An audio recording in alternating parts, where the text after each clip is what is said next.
before we get started, I just want to make sure that everybody knows that you guys are on stools and I'm in a chair. I'm really not this short. I'm 6'2", so I'm 6'2". I guess we could have got a shorter stool. That is true. More appropriate. We have limited continuity here because we're in your basement. In your freaking epic man cave. Oh, wow. Which thank you for having us. We really appreciate it. I'm more excited, way more than y'all are. So I've been, we've direct messaged each other and emailed and stuff all over the years. And Josh and I have really had some good volleys and stuff back and forth. And I'm really looking forward to it. Big fan of you guys. Y'all are doing a fantastic job of spitting the knowledge and the just celebrating all things archery and bow hunting and such. So, I'm a big fan. Glad to be a part of it and glad that y'all are deep down in the South. Welcome to all this nasty ass pollen. Oh, no, I forgot to roll the windows up. Yeah. It'll still be there when we're done. It's fine. Your wife's going to be pissed. Yeah. Yeah, she is. Yeah. She is. Yeah. She's going to be more mad about the transmission. Don't tell her. Oh, Yeah. okay. Just don't tell her. She won't know. That's a good idea. All right, before we get too Tried far. to roast the transmission today. Oh, no. We're, Oh, okay. we didn't tell you that. We were did we? coming over the hill in Monteagle. Yeah. And I was downshifting. So I was in manual. It's an automatic. I went Yeah. down into M, and then I pushed the minus button. Get the RPMs up, slow the vehicle down. Go around a corner, I go positive. And it was like, that's cool. And then I went negative again, and it literally goes... and the RPMs and the speedometer just dropped to 0. And we're still going 70 miles an hour. Oh, no. And I was like, well, I just ruined a Cadillac. Here we go.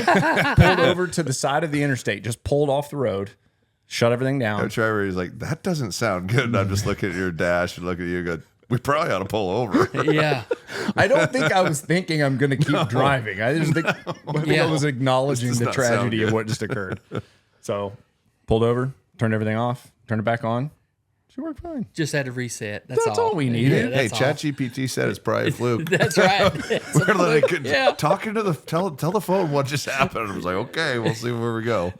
Oh, but yeah, no, drove the rest of the way, no problems. Yeah, and then hopefully you don't get stranded on the way home tomorrow if you drop me off at the airport in Atlanta. Call my wife from the Vacheron dealer and be like, I'm sorry, I'm stuck. Yeah. Hey, if you know what Vacheron is, comment down below. Thanks for watching. By the way, I'm going to rip the intro before we get too Get it. far. Welcome to the Podium Archer Podcast. I'm nervous and uncomfortable because we're sitting with like arguably one of the coolest legends in the archery industry. No, so like when you were giving us a compliment at the beginning, I was very uncomfortable. I'm sweating my balls off right now. Follow me on Instagram at @BrandonMcDonald_archery. Follow Josh everywhere at Podium Archer. Do subscribe to the channel. Come on. For the legend right here. Come on, let's do this. What's the thing that people are supposed to do on audio? Well, they need to subscribe on audio as well because there are ways to subscribe on audio. But leave us a review wherever you're listening. It's about the only way the public can see the popularity of something. And the more reviews we have, the better it looks. So we really appreciate all those that have and continue the growth of that. It's been pretty awesome. And unless you don't like it, then just go away and turn it off. Why are you listening if you don't like it? I don't get it. It doesn't make any sense. Hey, Just- we like T-Bone. You guys shut up. Yeah. We're just hoping for a little bit of T-Bone. All right. See, normally I would have 500 questions, and I just started and ripping you're them like, right oh, off what the do I do? bat. Don't And now start I'm literally going. like, oh God, don't say anything. Just don't say anything. So, Oh, yeah. trust me, we can talk the horns off a billy goat. We're not going to have a problem with stuff to talk about. I agree. I still remember the first time I ever conversed with you, and I was sitting in my camper up on my hunting property. This is a while ago, and I was answering messages on Instagram because I had like barely a little bit of service, and I'm looking at this message, and I'm like, "Is that T-Bone?" I'm just saying that how much you appreciated what I was doing and how much you agreed with pretty much everything I said for the most part, but here and there. And I literally took a screenshot of it and sent it to Dan. I was like, is this really him or somebody pranking me right now? And I can't really describe enough how much that really meant to me because that was still pretty early on in what I was doing. And, you know, you always feel like you know what you're doing, but you always have a little bit of imposter syndrome and whatnot, and not know if you're really doing everything right and doing it in the best way. And I don't know if there's been a better example of doing it in the best way than you personally. And so to tell me that meant like the world to me. Like it brought me to tears a little bit, just being honest. Oh man.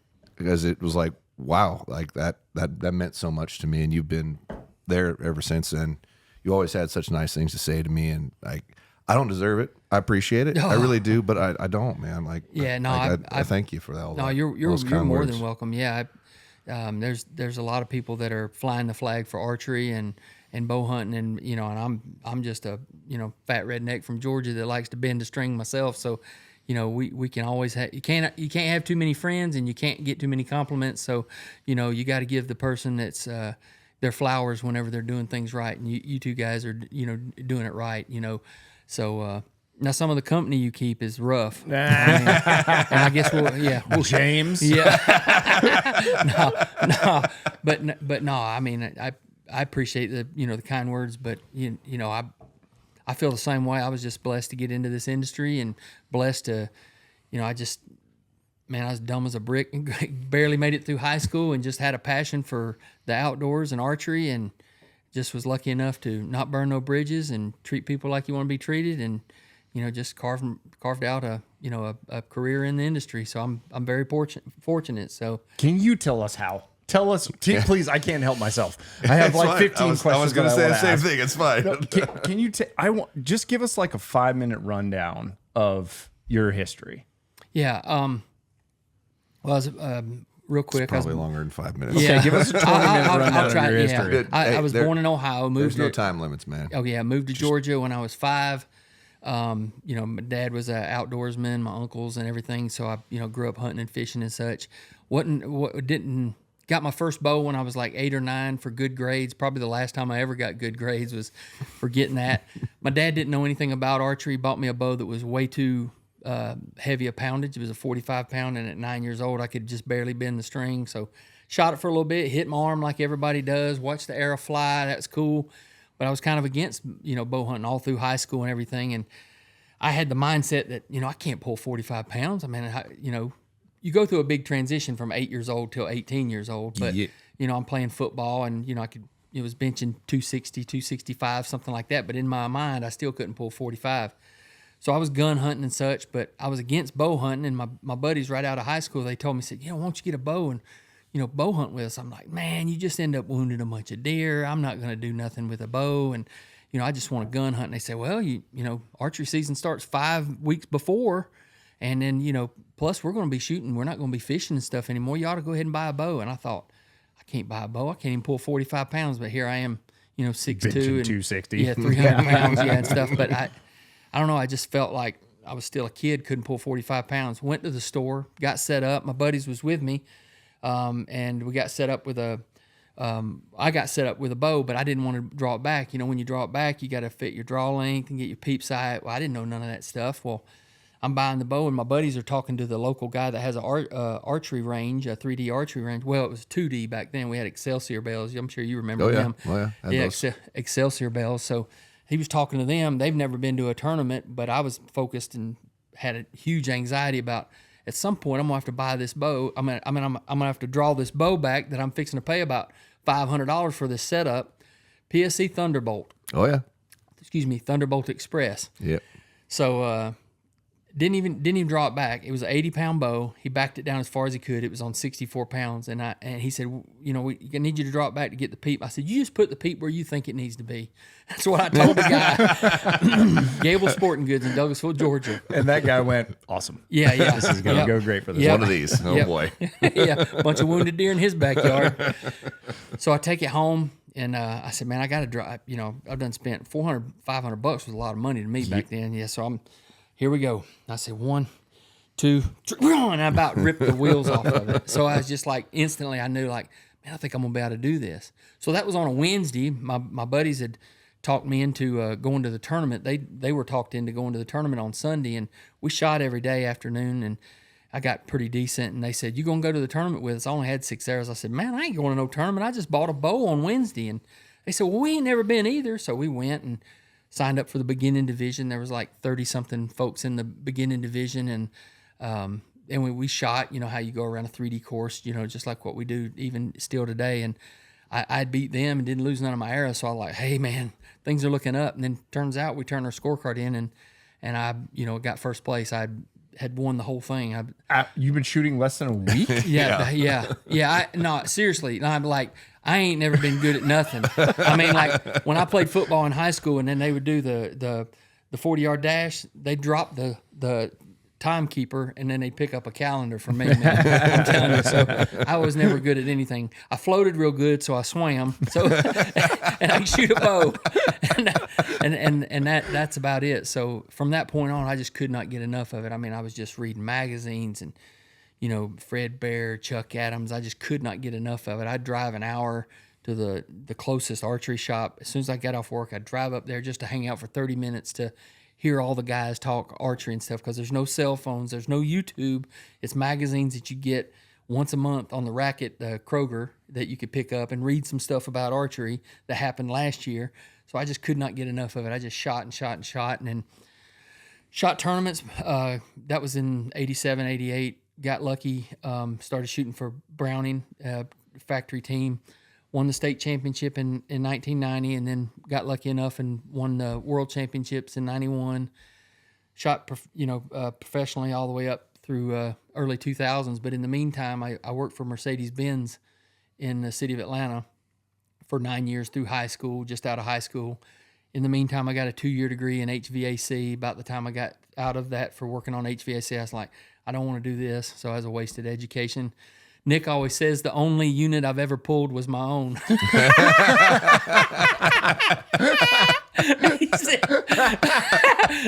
says the only unit I ever pulled was my own. Oh, God.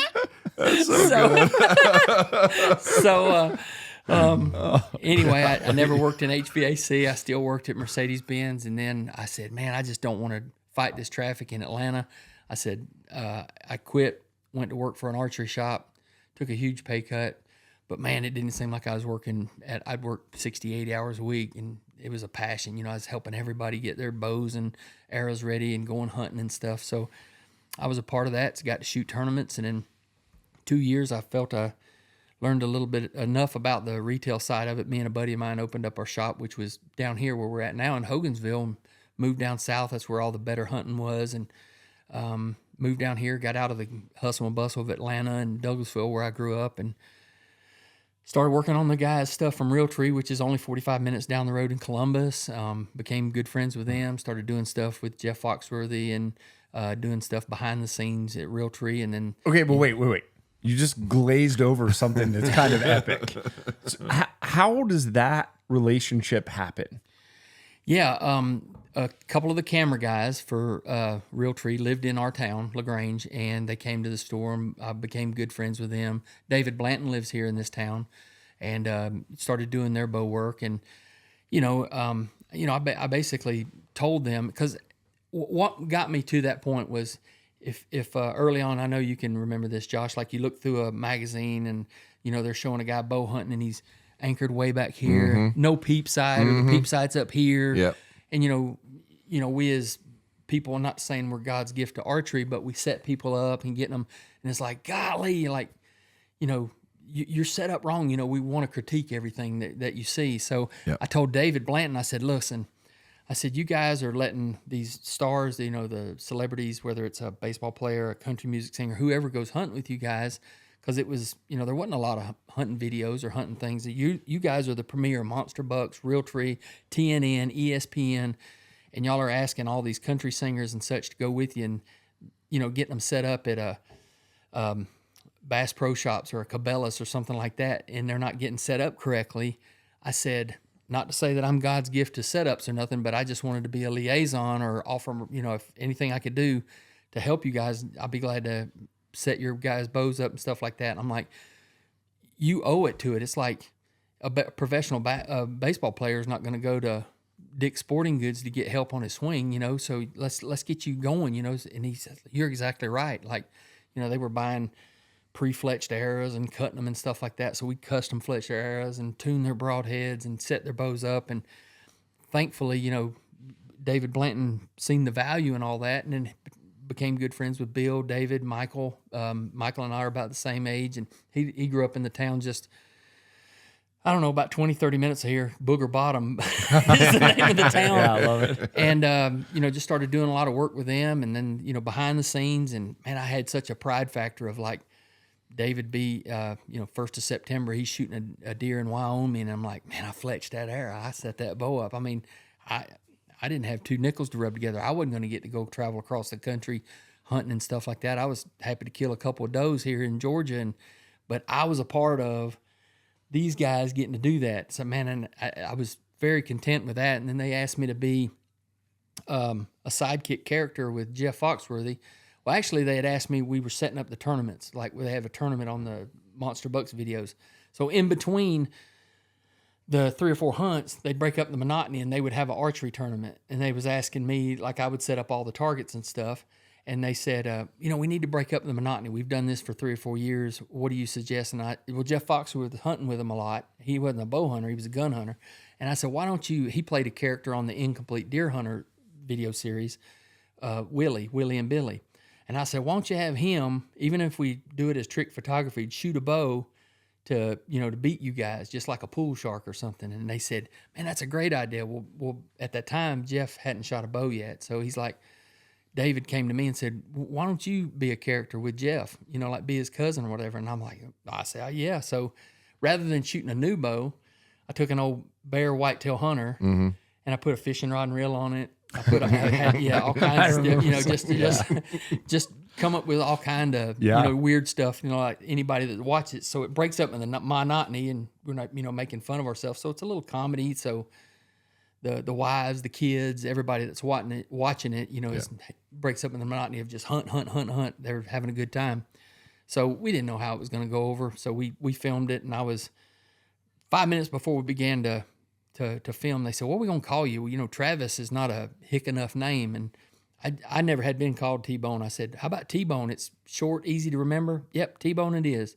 Figured this might be a one season and done, and everybody loved it and took to it, and David and them was like, we want to show people that there's a lot more depth to, T-Bone, like a little bit about archery. Of course, a lot of people would comment and send in letters and emails and stuff like that. They said, I've never seen somebody shoot a 4-finger Stanislavski with a bear whitetail. So I was shooting it with a back tension. So, people that have shot before knew what was going on. So it was pretty cool.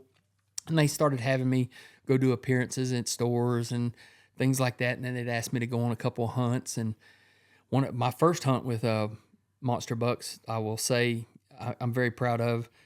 I have the first and only doe kill on the Monster Bucks video series, so I'm pretty proud of that. That's awesome. Yeah.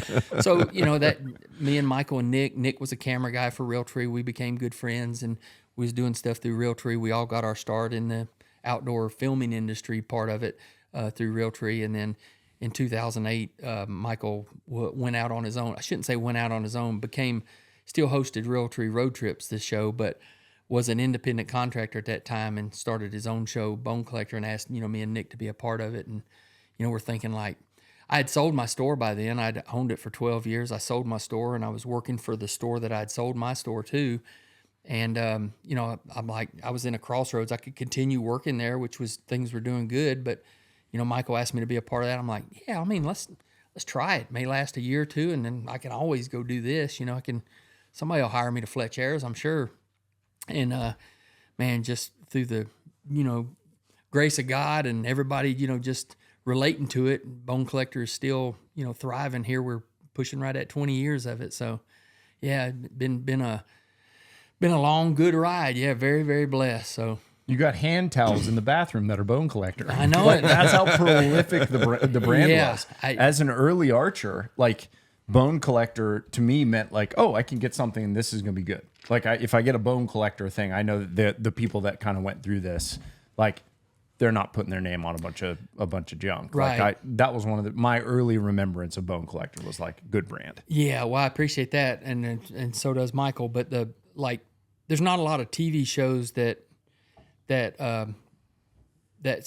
has their, a licensing or a brand strong enough to continue to do that. And, it was real helpful for us to follow that because that's what Realtree is. Realtree is a really successful brand within the industry, and, it's on their license and on a lot of things. So we kind of had a good blueprint to go by. And bone collector's nowhere near the size of Realtree, but we've got upwards of 200 different licensing. So that's really to me, being coming from an archery background, to know that you have a bone collector version of like a Hoyt bow or something like that, man, that's a redneck pride version. I mean, pride factor is huge, man. So yeah, no, I don't take it for granted. We don't take it for granted, and really appreciative of the gifts that we've been given and everything. So. And like we was talking earlier, I mean, it seems like we're going to talk about the same things that we've talked since y'all been here, but we hope that our show, when people watch it, that it's like, not like, chest pounding, hey, look at the deer that we killed. It's more of a, man, that's kind of like our camper. I'd like to be in that camp. It just looks like a good time. And you know what? I think they did kill a deer on that show. So I think it's very relatable, or that's what was our mission was to kind of have that, to show the behind the scenes of, the goods, the bads, and all the good times it's had, hunting period. Yeah, and I was mentioning that I thought the characters that you guys created, like the character of Waddell, who's just him being him, and then you being you. Yeah. For some reason, guys that lived 30 minutes from each other. Yeah. Just created something awesome. Yeah. Like and you gloss over some of the magic that was there, but there's something super unique and difficult to replicate about what you guys came up with. And hats off to Waddell for that, because he has a real creative eye. He can just, he's got a gift for that, just to see where the gel is, and if you've got the humbleness in you and the personality and the quick-wittedness and things like that. So, he's not just with picking me or Nick or whatever, but just in other things that he's had touched on. He's got a knack for that, I should say. Yeah. Yeah.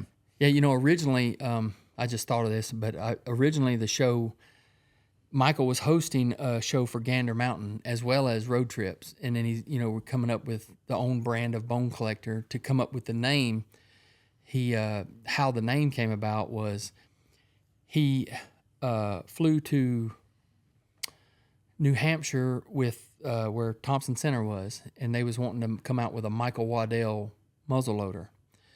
And he's like, man, I don't really want a Michael Waddell, I don't want it in my name. And he says, yeah, we want one that you'll endorse, where maybe they call it the Sequoia. And then, it's the Sequoia Michael. And he says, let's come out with something. I'm not saying that. So we shot all the ones and got down to this certain one. He goes, man, I don't know about the rest of them. This is the one I like. And it's a good price point one. He goes, that right there is going to be a Bone Collector. He just threw that out there. Well, what's the first thing you think of when you hear Bone Collector? You think of Denzel Washington and the movie that he did. Mm-hmm.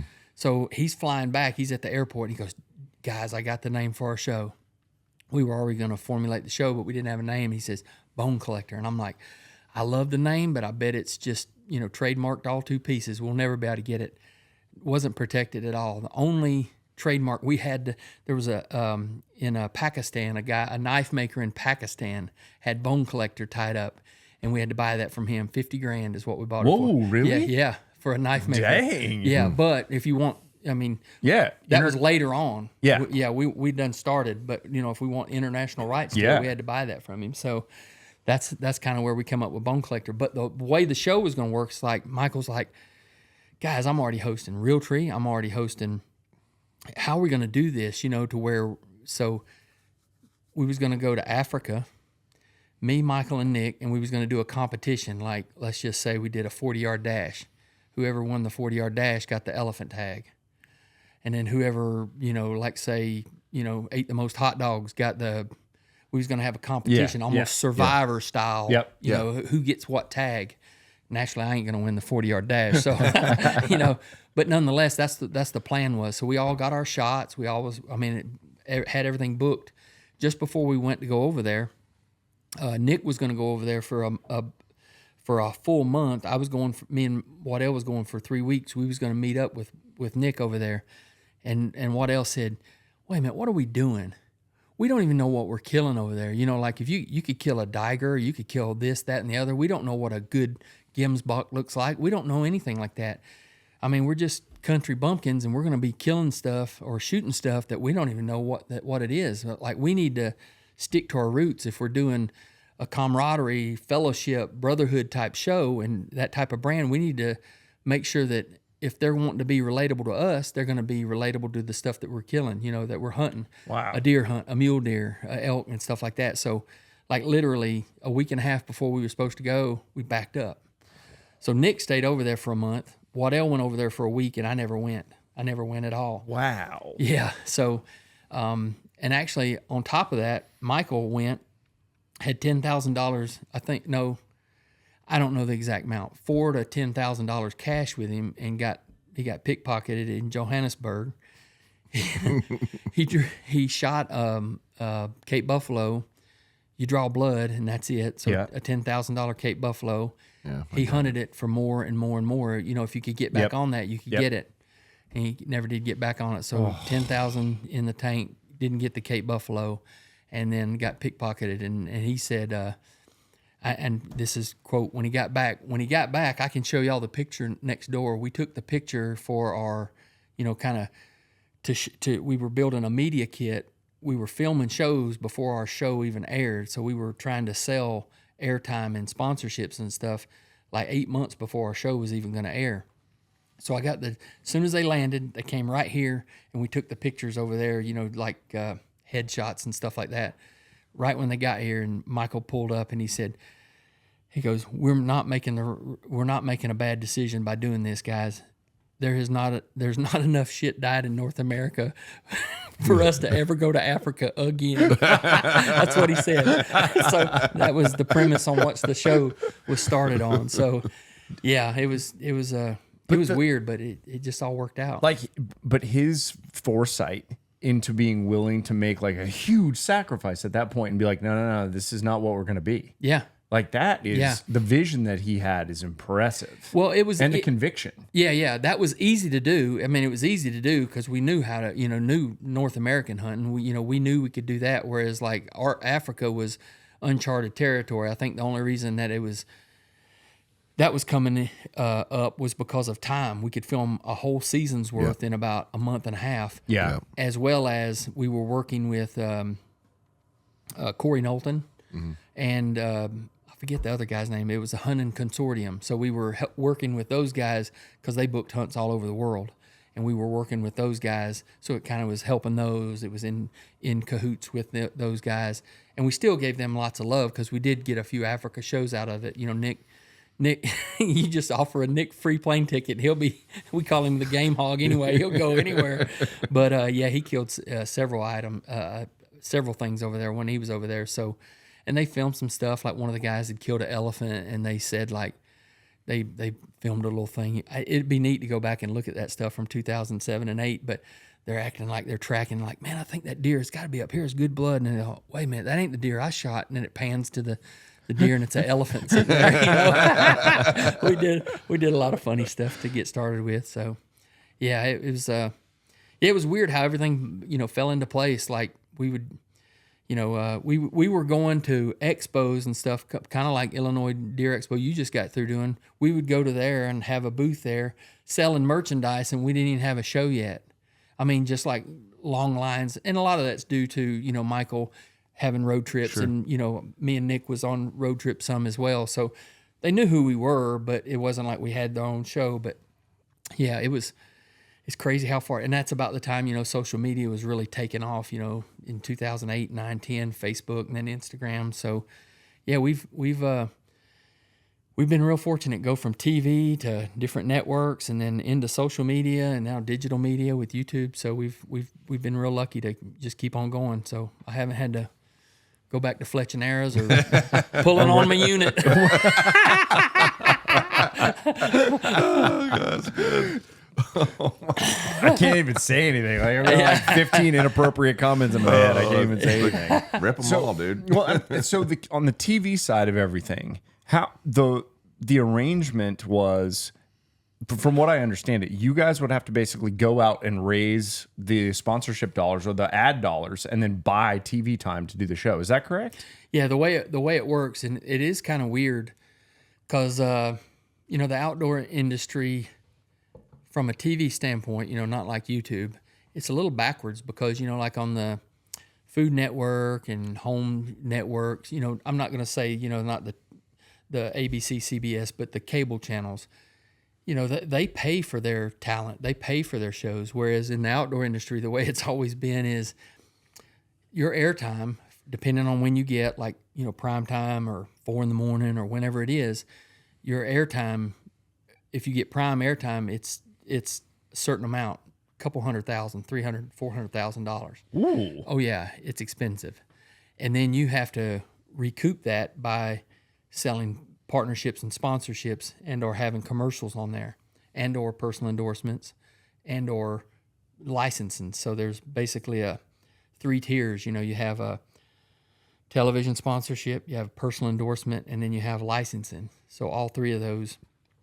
And it's kind of an a la carte thing, how a company would want to be a part of that, but to pay for that airtime, and then you got to pay for travel, and then you got to pay for production, and then you got to pay for editing. So there's not a lot of meat on the bone. I mean, you could have $1 million in a one season of a TV show back in. Yeah. And a season would be usually 13 weeks, and 13 weeks would be 1 quarter, and then you'd have 13 re-airs, so it would be a rerun. And then you'd have, we were 26 weeks. We were a full year show, so we had to have 26 originals starting off. We had 26 originals, so we had to get creative about our sponsors. So we would sell some of our spots. Have different tiers. Like you get a 1-minute commercial, a 30-second commercial, a 15-second. You get a billboard. You get closed caption, and there's a bunch of different ways you could buy those, but what we would do is, rather than, like, naturally an archery company doesn't want to spend money on a commercial in February or March because there's just nothing there. But what we would do is, so that you would get exposure all year long, everybody was wanting to get in on 3rd and 4th quarter because that's when the best air times was, July through September. What we would do is rotate. So we would, we'll put you in, but you got to be in for the whole year. So 1 week you'd air, next week you wouldn't. 1 week you'd air, next week you wouldn't. And we could rotate your commercial based off of if you fit the commercial. And then on top of that, if you had a dollar figure, we would do the commercial for you. We produce the commercial, and we would star in the commercial as well. So that's a different level. So there's a bunch of different ways to, it's a menu basically. And it ended up, to be honest with you, between a company within the outdoor industry, this, there's just not a lot of money there. I mean, there's just not a lot of money to spend for partnerships and stuff. So with all the TV shows that, when you started and there was only like 15 or 20 shows on the outdoor channel, back in the early 2000s, at one time there was over 200 different shows on 3 different networks: Sportsman's Channel, Outdoor Channel, Pursuit Channel, and everybody's going to the same buckets, the same Remington, the same Browning, the same. Yeah. And, ATA show turned into everybody wearing their, True Religion jeans and look at my media kit, sponsor me because I killed this 200-incher. Mm-hmm. And it was just turned off a lot of the partners. So the partners are wanting someone that's going to move the needle for them. It's going to sell product, not just the guy that's pounding his chest, shooting a 200-incher. So fortunately, we had good numbers when it came to social media, digital, and regular TV shows. We had, the good views and stuff like that, so that helped a lot. And then if you incorporate licensing in that, there's some little more revenue flow there too. So you're working closely with a company, so it's more of like a marriage. So, they're not going to be as likely to dump you if you've got a licensed product because, they believe in you, you believe in them, and it's a marriage, not just like, give me $70,000 and I'll kill you a big deer. There's a lot more to it than that. So people growing up probably assumed that you just got paid to go hunt and do stuff. Yeah. But I would imagine that there was a significant amount of time going out and trying to basically put together the business of a hunting and production show back in the day. And Michael was in that world, and Michael's the one that put his neck on the chopping block for all that. You know what I mean? He was funding that from his own. Like, I'm betting on us to win, and that's hooray for him because he's the one that picked us. It took us about 2 seconds to say, yeah, I'll do it. But it was through all of our hard work, and I'm proud to say, not a lot of guys that's still together hunting on the same show because, 3 co-hosts 20 years later still getting together. It's like a band that's busting up that way. Mm-hmm. And then on top of that, like a lot of our partners we're still with. I mean, I've been with Hoyt for 30 years now, and, and we're, until this last year, we made a change. The show made a change from Realtree. I'm still with Realtree, and a lot of the G5, Bushnell, from day one, it's the same partners. So there's not a lot of ship jumping, and they see it. We hope other companies see it that, we're in. It's a marriage. It's not just like, well, hope, give me $70,000. Hope you're around next year. It ain't like that. It's like, what can we do to make more money for you guys? How can we celebrate you guys? How can we do that? So we're kind of proud of that. Like at the end of the day, you've made a little money and you've carved out a career and you've killed some good critters, and stuff like that. But man, I've always been a people pleaser. Man, it bothers me if someone's upset. So I've always wanted to make sure that I'm, I think Michael and Nick both feel the same way, is, we want to make sure that we've done right. We've always over-delivered with everybody that we've ever done business with. And, when you get laid to rest, that's all you got, your reputation. And I don't want nobody standing in line to be the first one to throw some dirt on my big old butt. Yeah, I don't know a group that did it better, honestly. And watching everything from when I was a little kid up till now, and I'm 46, I don't know if there ever was one that did as good of a job. I appreciate that. There are every aspect of it. Yeah, there's some great ones, but I don't know if anybody ever did it better than you three. I appreciate it. Realtree's, a lot of the guys at Realtree, David Blanton, they've been Mossy Oak. Mossy Oak is, hats off to them guys. Some of the hunting the country's been around forever. Jackie Bushman, he's still, he's got to be, I think he's in his early 70s. He's still out there with his turtleneck knocking down big bucks all the time. So, there's a lot of good ones out there, but I appreciate you saying that. So, that's how I feel. Yeah. Yeah. So if you had to pick like one whitetail you've shot in your life, which one means the most, which I know is a difficult thing, or maybe has the best story behind it? Yeah. Another disclaimer, I'll answer that, but I want everybody to know at home, poor Josh is running on about 4 hours of sleep right now. So, I still feel pretty good. Yeah. Although if I just randomly fall over at this, I apologize. There's a peach monster hiding somewhere. I can go give you that peach monster. I'm okay. Okay. I'm good. Right. I'm doing good. If he does crack his eyes open, they look like skint buzzard nuts. I'm telling you. Skint buzzard nuts. Favorite deer.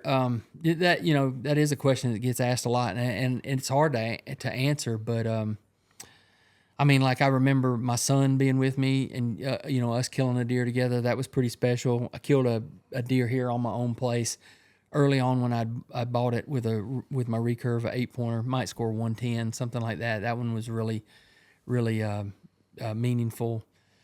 My first deer with bone collector, like I had drew a tag for Iowa. And I was going whether we started bone collector or not. This was just all working out. I'd sold my store. You know how it is when you're a store owner.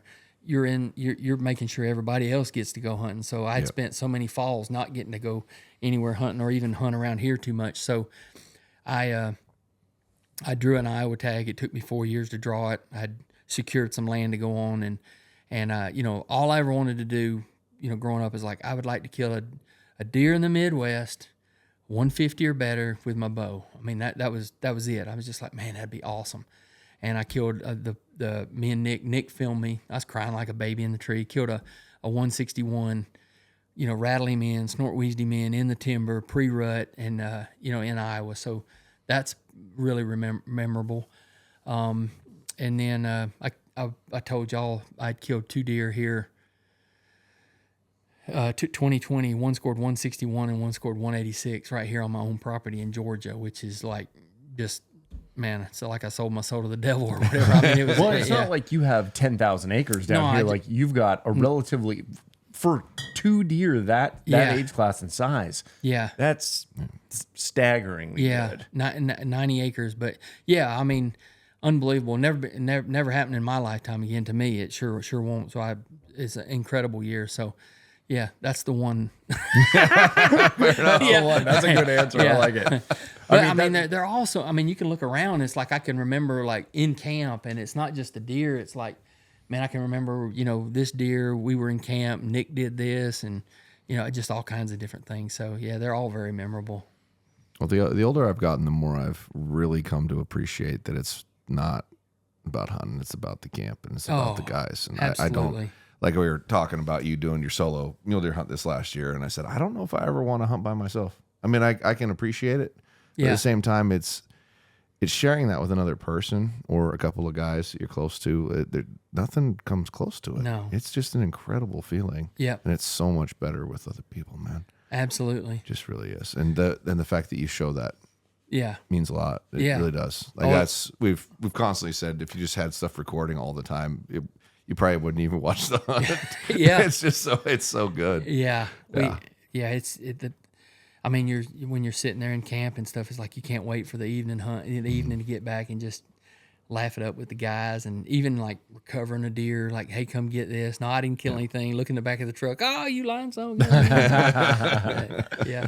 I think the reason that I like the solo hunt is because it shows me so plainly how much more I enjoy going and being with the guys. Like it's, and I talk about this a decent amount. Like we will stay at the crappiest motels, the worst, absolute dog shit motels, because then when I take my wife to a 5-star hotel, the experience of being in the 5-star is so great because I've existed with mice and cockroaches. Yeah. So like the solo hunt that I did doing mule deer this fall, then getting to go do mule deer with you guys all down in Mexico, like that, I love that dynamic of the back and forth. But I am a little miserable when I'm by myself, lonely, kind of scared.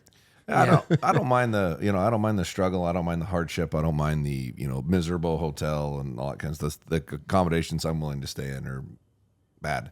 I mean, like look at 100%. Look at this awful place we're having to stay this time. I don't. This is like a 5-star hotel, but doing it by yourself is a little different. Like I still would want to share it with somebody.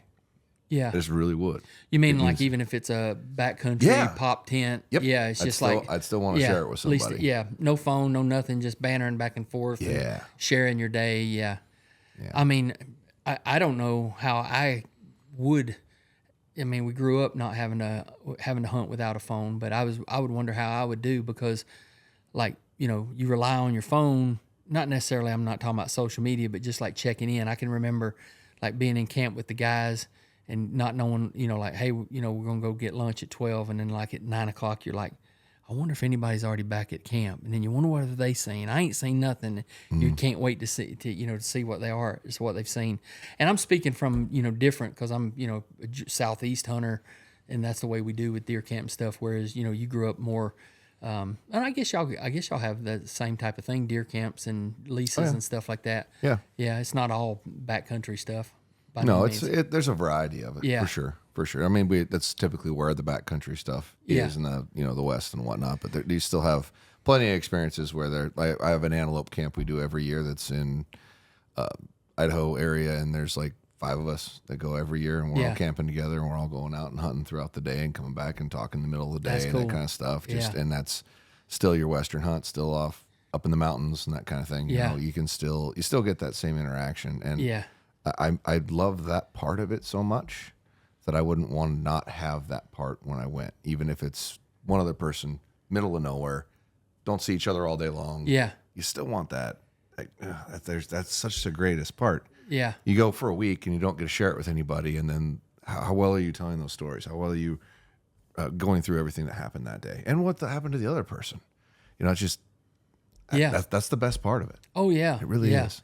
And then, dragging the deer out and quartering it up and cracking jokes and toting it out and stuff like that. Yeah, there's a lot to be said for that. I got a big respect for, I know Chuck Adams does, a lot of the guys that do hunt on their own. I got some huge admiration for them, but I don't think I'm like you. I'm not cut out for that. Yeah, I don't know if I can handle talking to myself that much. You can only tell yourself so many stories for so all long. Those jokes you tell, you're just laughing to yourself. People are walking by you in the woods like, there is a crazy man over there underneath that pine tree. Yeah. I think that our the desire to be in a group is like in the DNA of man. Like it's written in our DNA because I think that's how we survived. The desire to be excited about another person's success. Like when we're on a hunt and somebody else kills something, I feel like I'm literally like 98% as excited that they just killed something Yep. as I am for when I get to go.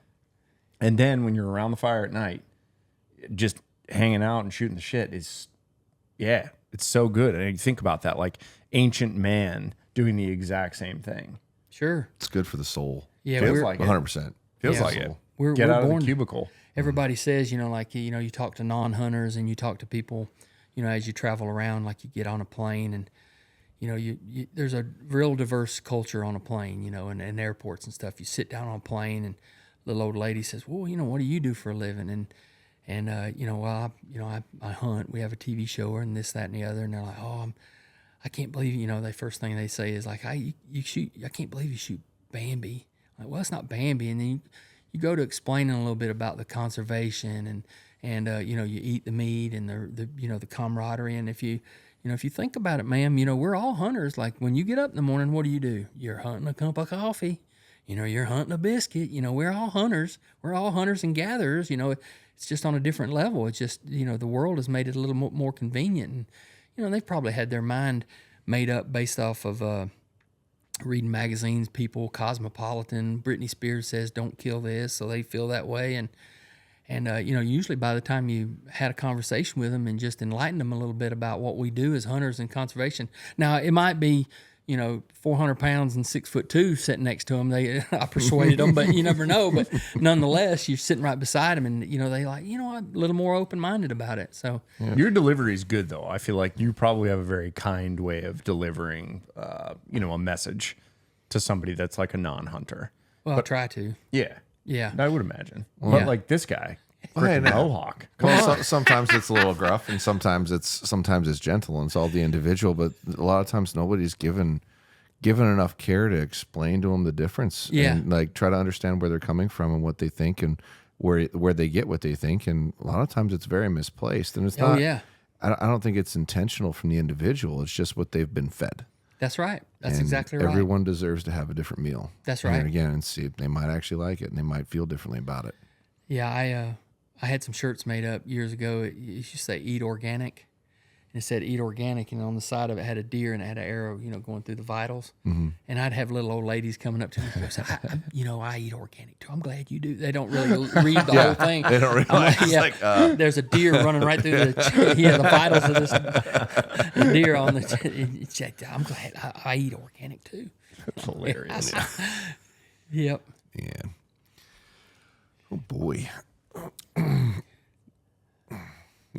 Like you want to say I'm something so just bad. waiting for the 30-second pause now. I'm waiting. No, I've just got like, I don't know.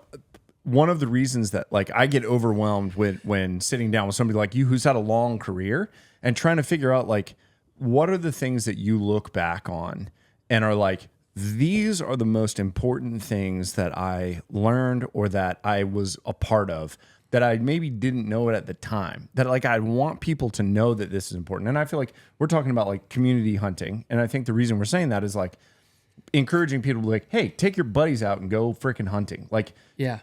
take off work for a week and go get in the woods because it's going to make your life better. Yeah. Like you'll be a better person if you go do this. So what are some of the things for you? And the joke was obviously that I ask too many questions. I don't let the that's not what I conversation said. roll. You rush it a little bit. That's all. Because you want to make sure you get the things out. That's all. I do. I want to make Nice. sure I You get said the. it's okay. I'm sorry. I'm It's okay. self-conscious. It's Hey, y'all are a perfect yin and yang, man. I'm Okay, telling you. good, Yeah. good. No, I mean, for me, first, like, I got bad ADD. I can't even read like a 2-page contract or anything like that, man. I'm all kinds of. I mean, I feel like I'm creative, but man, I have a hard time dragging anything across the finish line. I mean, like I'll have 17 different things going on at one time. I have a hard time focusing. So once I found archery or outdoors or fishing, I was just completely passionate about it. Had no problem at all staying focused on, building stuff and tinkering and building a D-loop and doing all these things and serving a fletching and all that kind of stuff. So I tell people, and I hope I'm answering your question, is find something that you're passionate about. Just like when I didn't go into HVAC, I realized I did not want to do that. But I find something that you're passionate about, and you'll never feel like you worked a day in your life. And that still holds true. Meaning, like, I lost my leg to cancer, and it'd be real easy for me right now to be like, you know what? I'm disabled. I don't have to do anything. But I can't help it. I'm passionate about archery. Some way, some form, some fashion, I'm still cranking on bows, working on bows, shooting bows, talking about bows, hunting, nothing like I used to, but nonetheless, if you're passionate about it, there is no cutoff of retirement. It's okay, you've got 30 years service, you're retired. You're not. I'm probably always going to be doing something hunting-wise just because I love it so much. So I would tell someone, that is trying to find themselves, because I think the world's really screwed up. You get out of high school and, it's like, okay, what you going to do for your life? Well, an 18, 19, 20-year-old kid, they don't know what the hell they're going to do. And then you're going to go 4 years of school into debt up to your eyeballs on something that you may or may not like. Well, if you follow something that's passionate, whether you make bukus of money as a doctor or a lawyer or whatever, you never regret it because you did something that you loved. So if you're doing a job where there's a gun to your head to get up every morning and you're just cussing every step to drive to work, that's not a very fulfilling life in my respect. So before you get house notes and payments and kids and wives and stuff like that, and a lot of responsibilities on you, I'd say do some soul searching and find you something that you're passionate about, so you're true to yourself and treat yourself a little bit. So that's one thing. But as far as the outdoors, why, do not, especially in this day in social media, don't let what someone posts on social media from an ego standpoint or a TV show or something like that. It's like, if I can't do it on this level, like the guys on TV, man, they're killing 8, 9, 10, 15 deer a year. Well, the reality is, and I think we come from that, is like me, Michael, and Nick, is like we realize that the people that are coming to the stores, they're not in the industry. They are working 6 days a week. They might get to hunt 6 days a year. And then somebody online is going to browbeat them for killing a 100-inch 8-pointer. I'm like, that guy only got to hunt 6 days. We should celebrate him. So I would tell people not to get caught up in the ego side of it. Go to the woods. Make sure that you're getting more out of it, and there is more to get out of it than just like, hey, I killed a buck, or hey, I killed a doe. The reward for outdoors, in my opinion, is like what we talked about earlier, the pride factor of land management. There's so much stuff you can do. Scouting, even if you can't afford land, you can go to management areas, public land. You can do scouting. There's all kinds of stuff you can watch on YouTube. There's all stuff you can learn. Go to your local archery pro shop. Hang out with the guys. An archery shop, it can be just like a bar without the alcohol. You're there, you're hanging out, you're getting to hear stories, just like sharing camp. You're getting ideas, and you're scratching that outdoor itch, so to speak. And then there's going to be a pride factor because you've learned that stuff off season. So it's not just like hunting season starts September 1 and it ends, December 31st. It's not just like that. Hunting can be a whole part of you. It can be 365 days a year.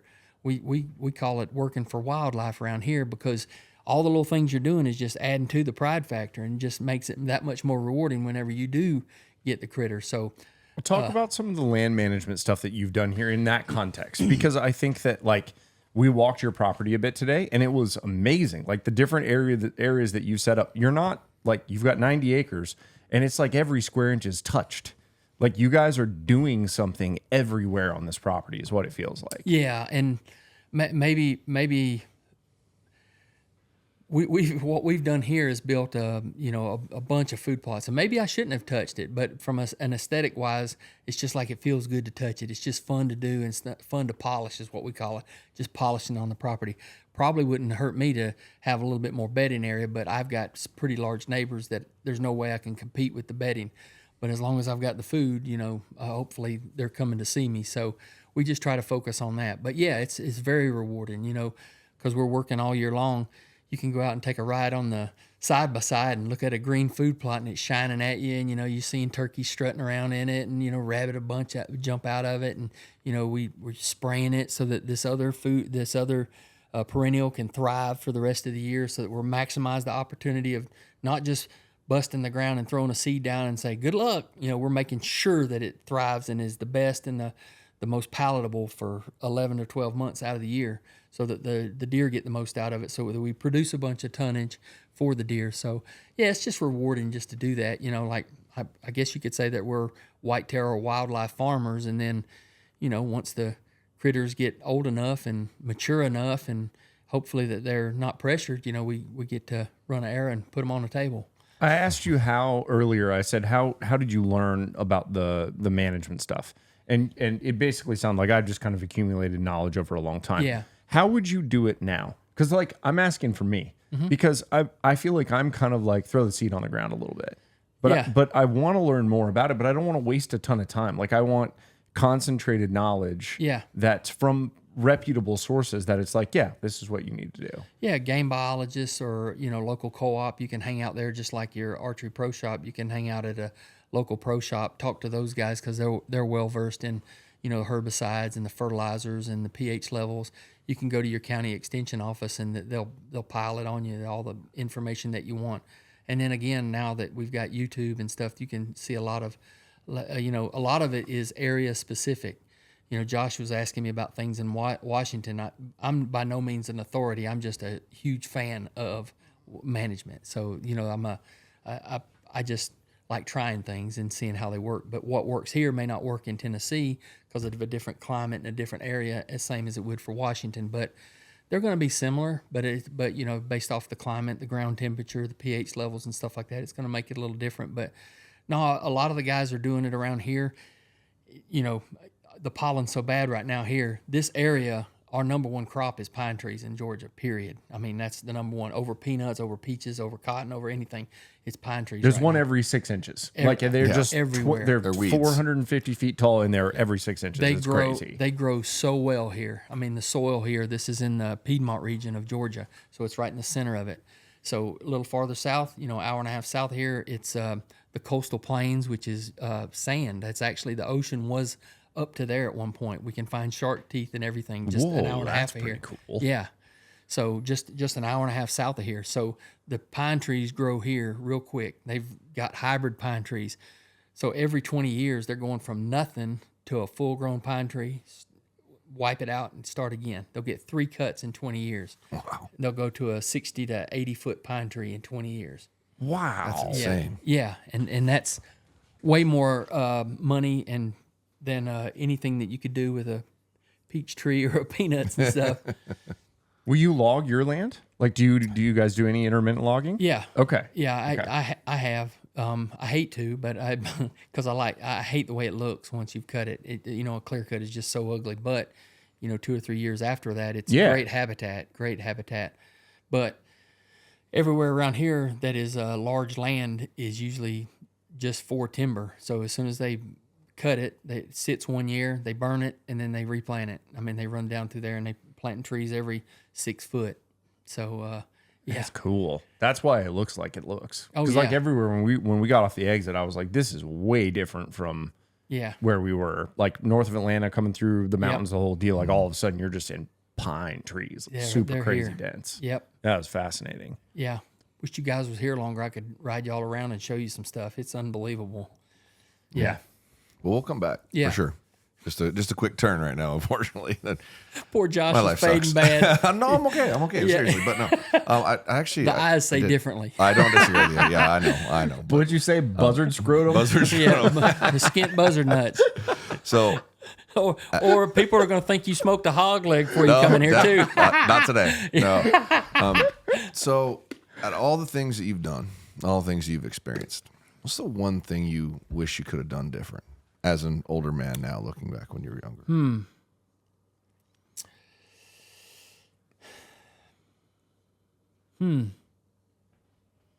I don't know that I'd done anything different. I wished I would have paid a little more closer attention to my health. As far as weight, I wished I wouldn't have been, I would have worked harder at not being big. I've been big all my life. However, I would work harder at that. Yeah. Yeah. Would have got over target panic a little earlier too. I went through Wouldn't that. we all? Yeah. Yeah. Had target panic a little early on in life, But I'm proud of that. I come through that with, and I'm proud of that. But ooh, it was rough, man. Especially being a competitive archer and going through it. It was rough. What did that look like? It'll break Because I feel like I'm kind of in it. Yeah. No, I'm not joking. I'm all shaky. You want to Yeah. describe it? Yeah. Well, there's different versions of it for sure, but I think a lot of them can be all different types. You can't hold the pin on it. You want to flinch, that kind of thing. When I won the world championships, I'll be the first to admit that I was a puncher at that point in time. I didn't know no better, but like we were talking earlier, in my opinion, the command shooting or the punching, when that person has no flinching and or anticipation, they're shooting at the opportune time. And I'm not saying that's the way to shoot by no means. I could not do it again if I had to. I mean, I'd be a nervous wreck. But that person is seeing the perfect sight picture, and as long as they don't have anticipation or flinching, they're going, and it's going off at the opportune time. Yep. But that monkey's gonna get you, boy. Oh, I know. I've been there. Yeah, you're gonna have if this hand moves a nanosecond before this one goes off, or you collapse, or any of that stuff, hand torque or tension and everything, and it caused things to go array. And then you learn that you have that. So I didn't have that when I won the world championship. 60-something yards, no, you judge the yardage. I was lucky enough to be decent at judging yardage. Put the pin where it's supposed to be, let it rip. Shooting way too long a draw. But I didn't know no better. I was running around with Susan Thompson, Claude Thompson, Ted Cotton, Jesse Moorhead. I'm sure you remember Jesse from inventing the pendulum sight. Yep. And, they got in my head in a good way because I didn't know no better. I was just 19, 20, 21 years old. You pull the bow back, you put the pin where you want it, you shoot it. You guess the yardage. And they saying they was talking to me about squeezing, and I'd overhear them back tension, this, that, and the other. And the more I learned, the more I was like, oh my gosh. They ruined you. Yeah. Well, you had the key. No. Yeah, I was fine then. Yeah, the ignorance was bliss. Exactly. Time. They just sped it up to where I could hurry up and get over with it. Otherwise, it would have just been bleeding on target panic for years and years. But after I'd won the world championships there, and I was shooting again, and then all the eyes was on me. It's like, that guy won the world championship. He's supposed to be a good shooter. So more pressure was on me, and I'm like, now I know this ain't the right way to shoot. So in 1992 to 1993, man, I was wounding deer, and I remember crying coming off we was in Erie, Pennsylvania, shooting the IBO, and it got to a point where I would hold like 6 to 8 inches under the deer, and then right at the last second, shoot it up, or I'd sight my bow in to where it hit high. So I knew that if I put the pin on the target, I was going to flinch. Wow. Or be scared of the explosion, and I would do everything but put it there. But I'd take my finger off the trigger, and I could just hold it rock solid. But when it's like, okay, now we're going to shoot it, I wouldn't let the pin touch it. And then, or I'd get below it, and then right at the last second, 1, 2, 3, boom, just throw it up there in it, or sight my bow in 6 inches high, 8 inches high, and then 10 inches high. Yep. Or 10 inches high? Oh yeah, because I'd be like, I'll be better next week. I just got to get through this tournament. Yep. So I'd do it for one day, like set it 10 inches high, or I'd switch releases. I'd grab another release, and that'd work for just a little bit, and then all of a sudden, wham, you're back in target panic. But I quit hunting. I started, Jesse and them worked with me, Randy Ulmer shot this way. I got 3 4-fingered Stanislavskis, put them in a bag. And actually, it was 4 of them. One wouldn't go off, and the other ones were all set differently. Oh, okay. And I'd go to, I didn't have my own place. My dad and my mom were divorced. I'd go to my dad's basement. I had an indoor range at 5 yards, and I'd stand there 60 shots every night. I mean, I'd leave work, go to his house, 60 shots. May stay there a little bit. If not, I'd go home. I'd just stand there 60 shots. Boom. Not aiming, nothing. Just boom. Just not knowing what was going off. Sometimes I'd sit there 25 seconds just shaking like crazy. Never shot outside for like 4 months. Never shot outside at all. Never shot anything but 5 yards. So I learned how to execute. Then I sighted my bow in like on a Thursday and went and shot a tournament on Saturday and shot one of the best scores I ever shot in my life. And I really haven't looked back since then. So I feel like I got to break myself of it. Like I keep like doing half measures. Like I keep being like, yeah, I'll take a few warm up shots and I'll feel pretty good there, and then I'll back up. I feel like I've got to like really dig in. Yeah. I'm just really shaky. Yeah, and it ends up being like a lot of people, you'll give them the things to work through it, and I'm not saying I'm a high end coach by no means, but they'll try it for a little bit, 2 days, and they think they're cured. It takes a long time. Some people get over it pretty easy, but then sometimes, really, to be honest, you always have it after you've had it. In my opinion, I think you always have a form of it. You just learn how to control it. You just learn to not let that monkey get you. It's still ass though, because you're like, yeah, go be in your basement for 4 months and shoot 60 arrows every day. Like I just hate that idea, because all the things I love about archery have nothing to do with me standing 4 feet from a target. Just been like, all right. I would tell people to tape. I'm not a fan of closing your eyes, because in my opinion, when you close your eyes, like if you're anchored and you close your eyes, like if you're cutting across your bridge, when you close your eyes, it's like your eyes automatically go like this when your eyes are closed. So you can't keep your eyes cut down range. So then you start rocking, a lot of people start rocking back and forth like that. Whereas what I suggest is really dim lit room, or put a just piece of tape over your sight where you can't aim, and just like you're looking at something blank. And I'm not saying that, there are other ways to get through it, but that helps. And then also you got to learn to shoot without aiming, and then learn to aim without shooting. So then take like an extra set of sights, put them in your car. When you're in the living room on your recliner, just aim it like light switches on the wall and walk yourself, visualize like, okay, I'm settled in, push, pull, push, pull, squeeze, push, pull, boom. And then you're reiterating, I'm not, again, Joel Turner, or there's a lot of folks over there that are way more experienced on how to coach and tell you that, but those kind of things help me. It's a good way to keep your mind thinking in the right thoughts. Yeah, that's fascinating. Yeah. And so I have some gear questions. Okay. Can we transition a little bit? Sure. One of the gear questions that I have is Yates in the backcountry right now is finishing up. Okay. Man. I didn't know if you were following that or not. I assumed you were. Big time. Okay. All right. So what do you think he's going to find? Just make some predictions based on all your experience. What do you think he's going to find? I'm open to whatever. So I don't want to go on record as like, oh, it's bull. I'm not. No, I don't think you wouldn't do that. I don't have that stance. No. I feel FOC does matter. No, not extreme, but FOC does help, because we've kind of proven that with Olympic archery, light arrows being pulled through the air. I think that helps. I think I'm not a fan of the four-fletch, me personally, because I think it's putting more weight where you don't want it, and it's more drag. I think it does steer better. Like if you're having some steering problems, it does steer better. I just don't think it's needed. I just don't think you need it. I don't think it's an advantage. I think you can do everything you need to do with 3, and if you need more steering, you offset it more. It would do just as much. Okay, you're not changing to a bigger vane. You're just off. You're giving yourself a little more offset or helical. I'm a fan of 3-inch vanes anyway.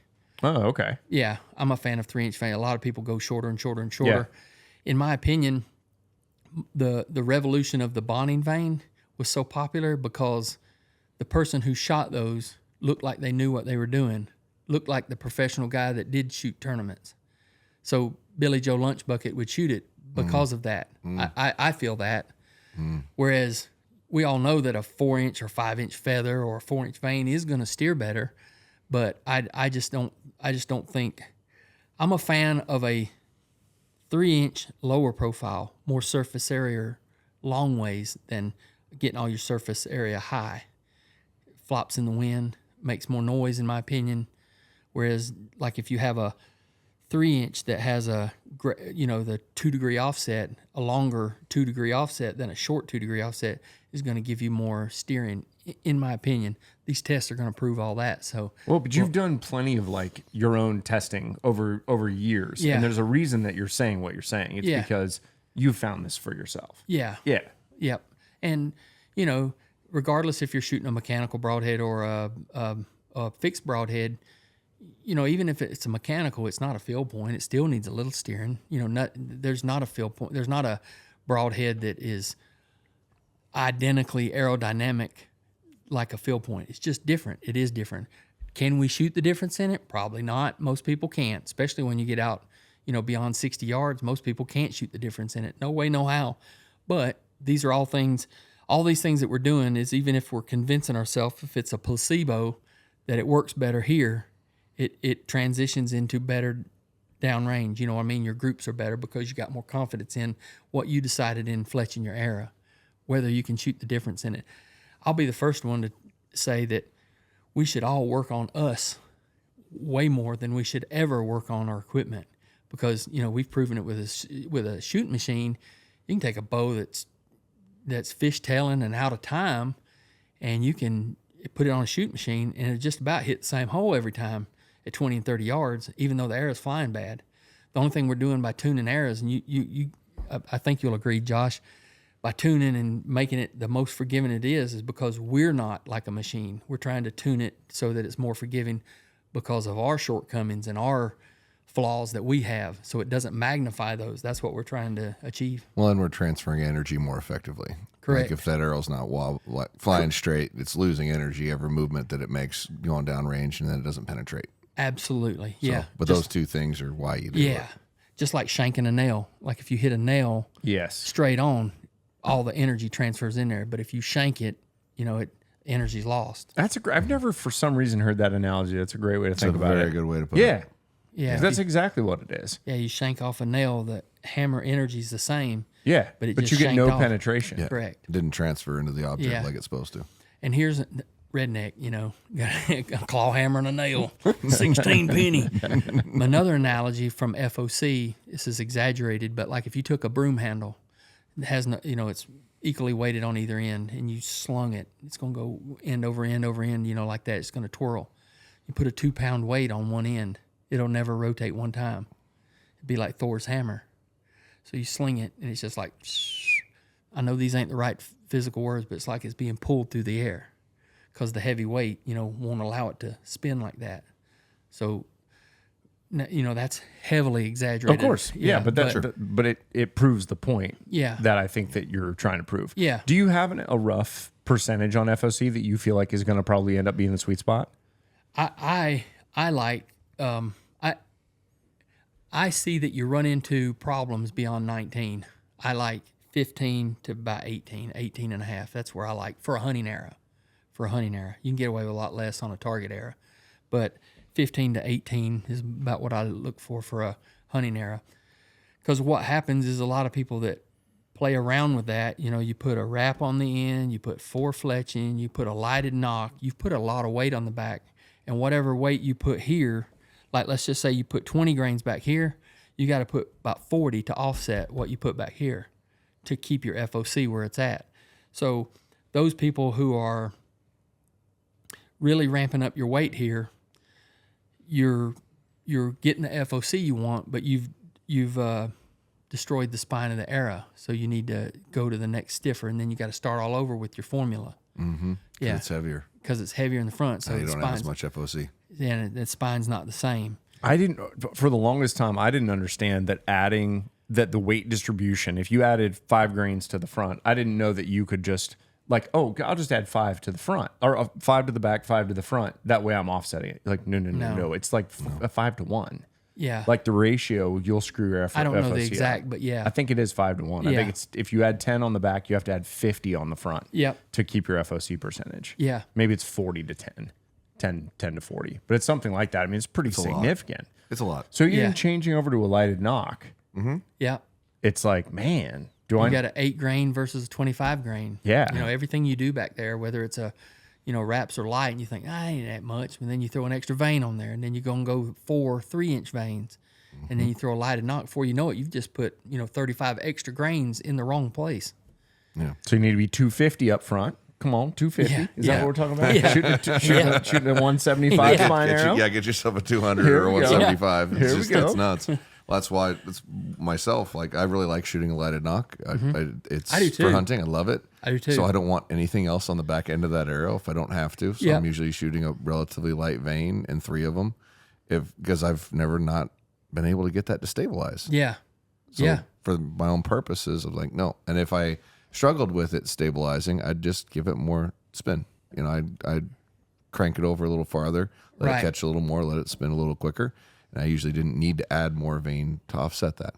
Right. And they kept the FOC light and kept you at that 15. I've always liked to be 15, 16, somewhere in there if I can. Yep. And you start putting weight in the back of the arrow, and it's like impossible. Like you can't overcome it. That's at right. a certain point. So that's why I've always been against it. Yeah, I'm not a fan of the lighted nocks from a standpoint of it's hard to get them to be consistent because, in my opinion, the knock part is knock alignment is as important as the broadhead alignment. 100%. It's got to be 100%. straight. Has to be perfectly straight. And a lot of people don't put it doesn't get talked about, and a lot of people don't put any weight into that. But if that knock is off a little bit, and when I see our little buddy fletching arrows and he's putting the knock in and doing that, you see that? Oh, God. I cringe. Put it on a bowstring and twist it. Yeah. I can't stand that. Please, God, put it on a bowstring. Okay, slow down. Explain to somebody the preferable way of putting a lighted knock in if you're going to use a lighted knock. Any knock. Any Okay, knock. say it. You should use, ideally, the tool that comes with those knocks. If they come with one. If they come with one. You put it in there and you push it in. You want no stress on the ears because it changes the way it grabs. And then also, if you put it in and you bend the male portion that's going into the arrow and it causes the knock to be off a little bit, it's being pushed. It's starting off wrong. You need it to be pushed right down dead center of the arrow. Because if it's being pushed every little bit, all that energy is going this way, and the arrow's wanting to go that way. I cannot explain to you how many times early on I'd put a knock in and slam it on the table to get it to load. And then I'd be like, damn it, 3 of these arrows are garbage. And then you look at it, and one of those ears was folding in, so it was holding on that arrow a different way. Yep. And that thing was coming out wrong. Put it on a spinner, and if that thing doesn't spin perfectly straight, pull that knock out and throw it away. And then you worthless. Put it on the string, and then when you go to pull it off, one will be real tight, and the next one will be real loose. That's not going to group. That's not. You gotta. Your arrows need to be 1,000% clones of each other.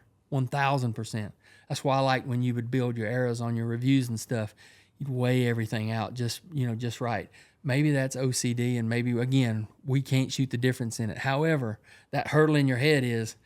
It ain't that problem. That ain't the problem. It's me. It's not that. That's not the problem. Yeah, any variable you can remove is just going to make you have a little more trust and faith in what the equipment that you're using. Whether it really helps or not is kind of irrelevant. If you believe you have better equipment for it, you are going to shoot it better, period. Even if it's the placebo effect, it works. It helps. But the placebo effect has been proven to work. Literally be effective. So if you go torque tune and group tune and line tune and all your arrows weigh within 2 grains of each other and all those steps and your sight tape is perfect because you've gone from this sight tape to this sight tape to this sight tape back to that one, and then you've changed your peep 14 times, changed your peep height 12 times, possibly shot a peep out of the bow and launched it back into your head, all those types of things. Only you. only once, never again. I've seen that done. It's like, what are you doing, you idiot? Oh my God. Only once. I did sue Hamsky, and they haven't paid me yet. They haven't paid me yet. They were like, I think this was user error, son. Yeah. Pretty sure there's video evidence that shows it's user error. Yeah. No, we don't need to tie it in. I'm just going to shoot it once. I wanted to be a pirate so bad. Like I was hoping, because then I'd have an excuse too, because I'm right eye dominant. I'd be like, I'm a lefty now. Yeah. Come on, that's why I suck, everybody. Forced that way. Yeah. Exactly. But yeah, to use the tool to put it in, or like pliers on the side, but don't compromise the ears. Don't mash it into the table or anything like that. Yeah, that's not the way. Are you okay with using the string to install it if you don't have the tool? String to install. Yeah, so like but not string to turn it. Yeah, no, just put the knock on it. And don't do this. Yeah. But do it that way. You can do it that way, yeah. Yeah, if you don't have a tool. Correct. I'll typically get them started, be like halfway in or most of the way in, and you know how it gets pretty firm at the end on some of them, and then I'll put it on an upper section serving or something like that, and then give it a push. And then or you could take a pair of knocking pliers that's, kind of C-shaped and grab it like that and then push it on, the base of it, not the ears. Yeah. I mean, I don't like to do that, but if that's another way that you could do it, I guess. If you're out of options, it's another option. Yeah. But it is just silly. I don't know why. I don't know why I thought that stuff didn't matter. Like I remember taking my very first set of arrows and not understanding that the inserts needed to be glued in, and I just hot glued the points onto the end of the arrow, and I just loaded up the hot glue as much as I could and just set them on there and balanced them as good as I could. And so naturally, it wasn't awesome. But because they were just field points, I would put a trash can, a 35-gallon trash can was my target in the backyard, and I'd shoot out my bedroom window. I could hit the trash can at 35 yards. 35-gallon trash can, That's 35 awesome. yards. And that was it. It was a whole damn trash can. Yeah. It was a Browning. Nice Browning compound. Rambo tips would have served you well, wouldn't they?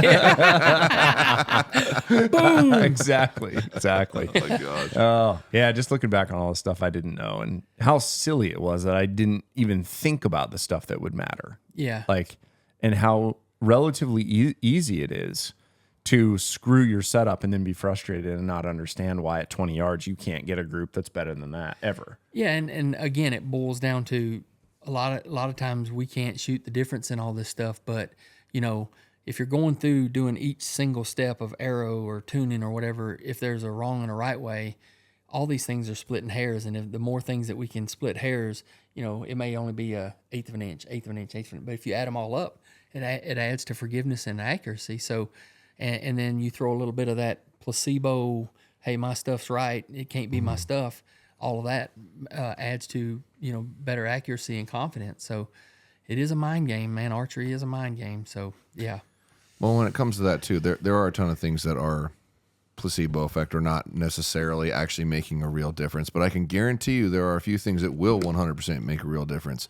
And your knock being straight out of the end of the arrow will make a measurable difference. You can see it. At your point, if you have a broadhead coming out of the front of your arrow, not being straight out of it, will make a noticeable difference, period. And the knock is more critical than the point. Yep. Because no matter what you're doing, the knock is going to affect it. Yep. A field point crooked will not make your arrow hit at every spot. You have to have more surface plane to have it happen. Correct. So the thing that gets overlooked the most is probably the most important thing on the entire setup. Correct. Yeah. And that's why, like a lot of people can shoot OEM knocks and then throw the lighted knocks on there, and they don't group the same, a lot of times, not just because of the weight, but because the way they grab the string is a little different, and potentially how you put it on there, it might not be straight. So you need to shoot with exactly what you're, like when my lighted knocks fizzle out battery-wise, I just save them. Keep practicing with them. Yeah, I just use them for practice, even though they're not lighting anymore. At least the weight-wise, it's the closest thing to exactly what I'm going to hunt with. I probably wouldn't hunt with them. Except for, filming and stuff, it sure does make things nice. Yeah, it's so nice. Man, being able to find the arrow after you shoot something, though, to confirm shot location and all that kind of stuff. I just wish somebody would make a better version. And that's the thing. I wish the IP knock, they had a translucent version of that would light up. That's what I wish. Yeah. The Halo knock is pretty decent. I mean, I haven't tried all of them, but that one seems to be the one that I use and seems to be the lightest and closest to OEM. But same, and that's the one that I shoot as well. Super consistent. It's a little tight on your serving, so on your center serving, so you got to redo your center servings just to make it actually work. Unfortunately. Agree. Yeah, just sandpaper on your serving a little bit. Get it down. I just use a knife, actually, and I just kind of scrape. I just give it a little whittle. Exactly. We'll get that. We'll be all right. Yeah, actually, I use a bastard file. It's amazing how much those little things get overlooked and how much of a big difference they really make. Yeah, it does. Everything. I mean, all of it adds up for sure. I mean, I that's what I say. I glad that you're here. I mean, I know I could spend weeks just you and I just comparing notes and talking, different tuning tips and things like that, and things that we, do's and don'ts and stuff like that so many people overlook stuff. And then you can't. There's not a lot of people you can talk to about that kind of stuff because it's like they just want the simplest thing, but I don't know. It's just no matter how good you get, it seems like you can always be better. It's just something that you cannot perfect, period. I mean, no matter how good an archer you are or how good a tuner you are or anything like that, you can always do better. Which is one of the reasons it's cool that you have a group of guys come out here every week and you guys go try to get better every week. Yeah. Like y'all are standing out there just murking 3D targets. And we're giving each other up the road too, boy. I mean, there's a lot of ribbon going on, I didn't get to finish our thought when we was out there earlier. Like me and my buddy Brian, you'll meet him tomorrow. When we first started doing this, like I had targets set up, and we didn't put anything past 40 because I was like, these guys, they work, they're just hunters, and we get the bait around here. Very seldom is somebody gonna, we got doctors, lawyers, engineers, just about 20 guys that come around here. So we thought we'll keep it all close, and the 12 ring versus 10 ring, 8 ring, we're not keeping score, but that'll determine how good you done. You can see how good you done. And I had one target set across the other side of that food plot. It's 105 yards standing bear, so it's long ways. Since day one, those guys, that's all they want to shoot is the long stuff. I mean, I'm not lying. All they want to do is just let it rip. It's like, they make them arrows while we sleep at night. Come on. It's so funny. I told Brian, I said, man, I thought we'd never shoot past 40. I thought we'd just have a good little old bow hunting range. And man, they love the long stuff. We had a Bigfoot on the dock and all kinds of stuff. They love shooting at long distance. I do too. Yeah. You do too. It's so fun. Like I stopped shooting at close stuff like August.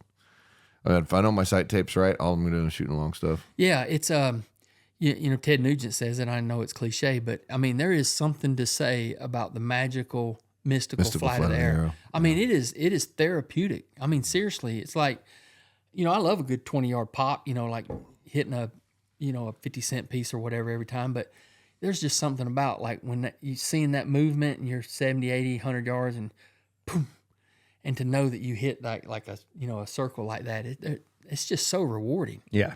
So rewarding. Yeah. It's one of the most enjoyable experiences in the sport. It is. It really is. That's why I showed you. I know you talk about shooting, 140, 50, 60, 70 yards and that's not feasible for a lot of people. Mm-hmm. And the things that you have to go through is pretty tough. You'd have to be certainly an archery guru to get a lot of that stuff done.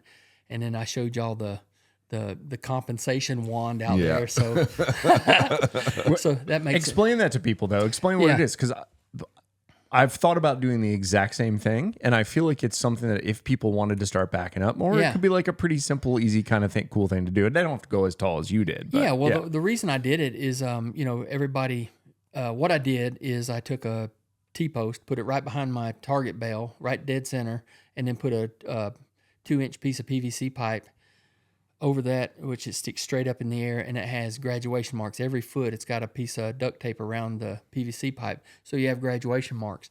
And all that's for is basically something to hold on, because anytime you've shot something long distance, a lot of guys, they hunt with fixed pins, and the longest shot they have is a 50-yard pin.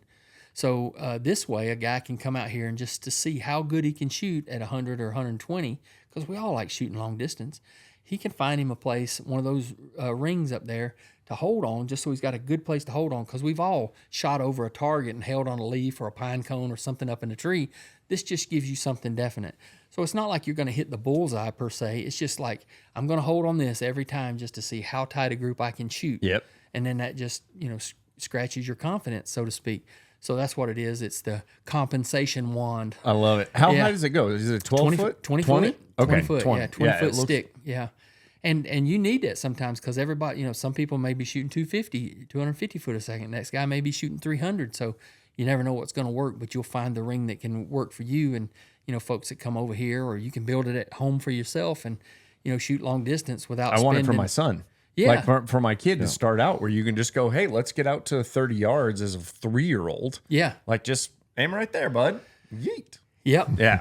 Yeah, and then the guy that he doesn't want to spend $600 on a sight that can shoot to 140 or 50 yards. He can take his $69.99 fixed pin sight and throw it up there and bust one at 110 yards. Still send some bombs. Yeah, that's right. Yeah, that's right. cool. It's a good time. The setup in general, overall. Do you have, so like you've got a bunch of 3D stuff that's out there, and then you've got kind of a bunch of targets that are kind of in one spot, and then you've got the compensator.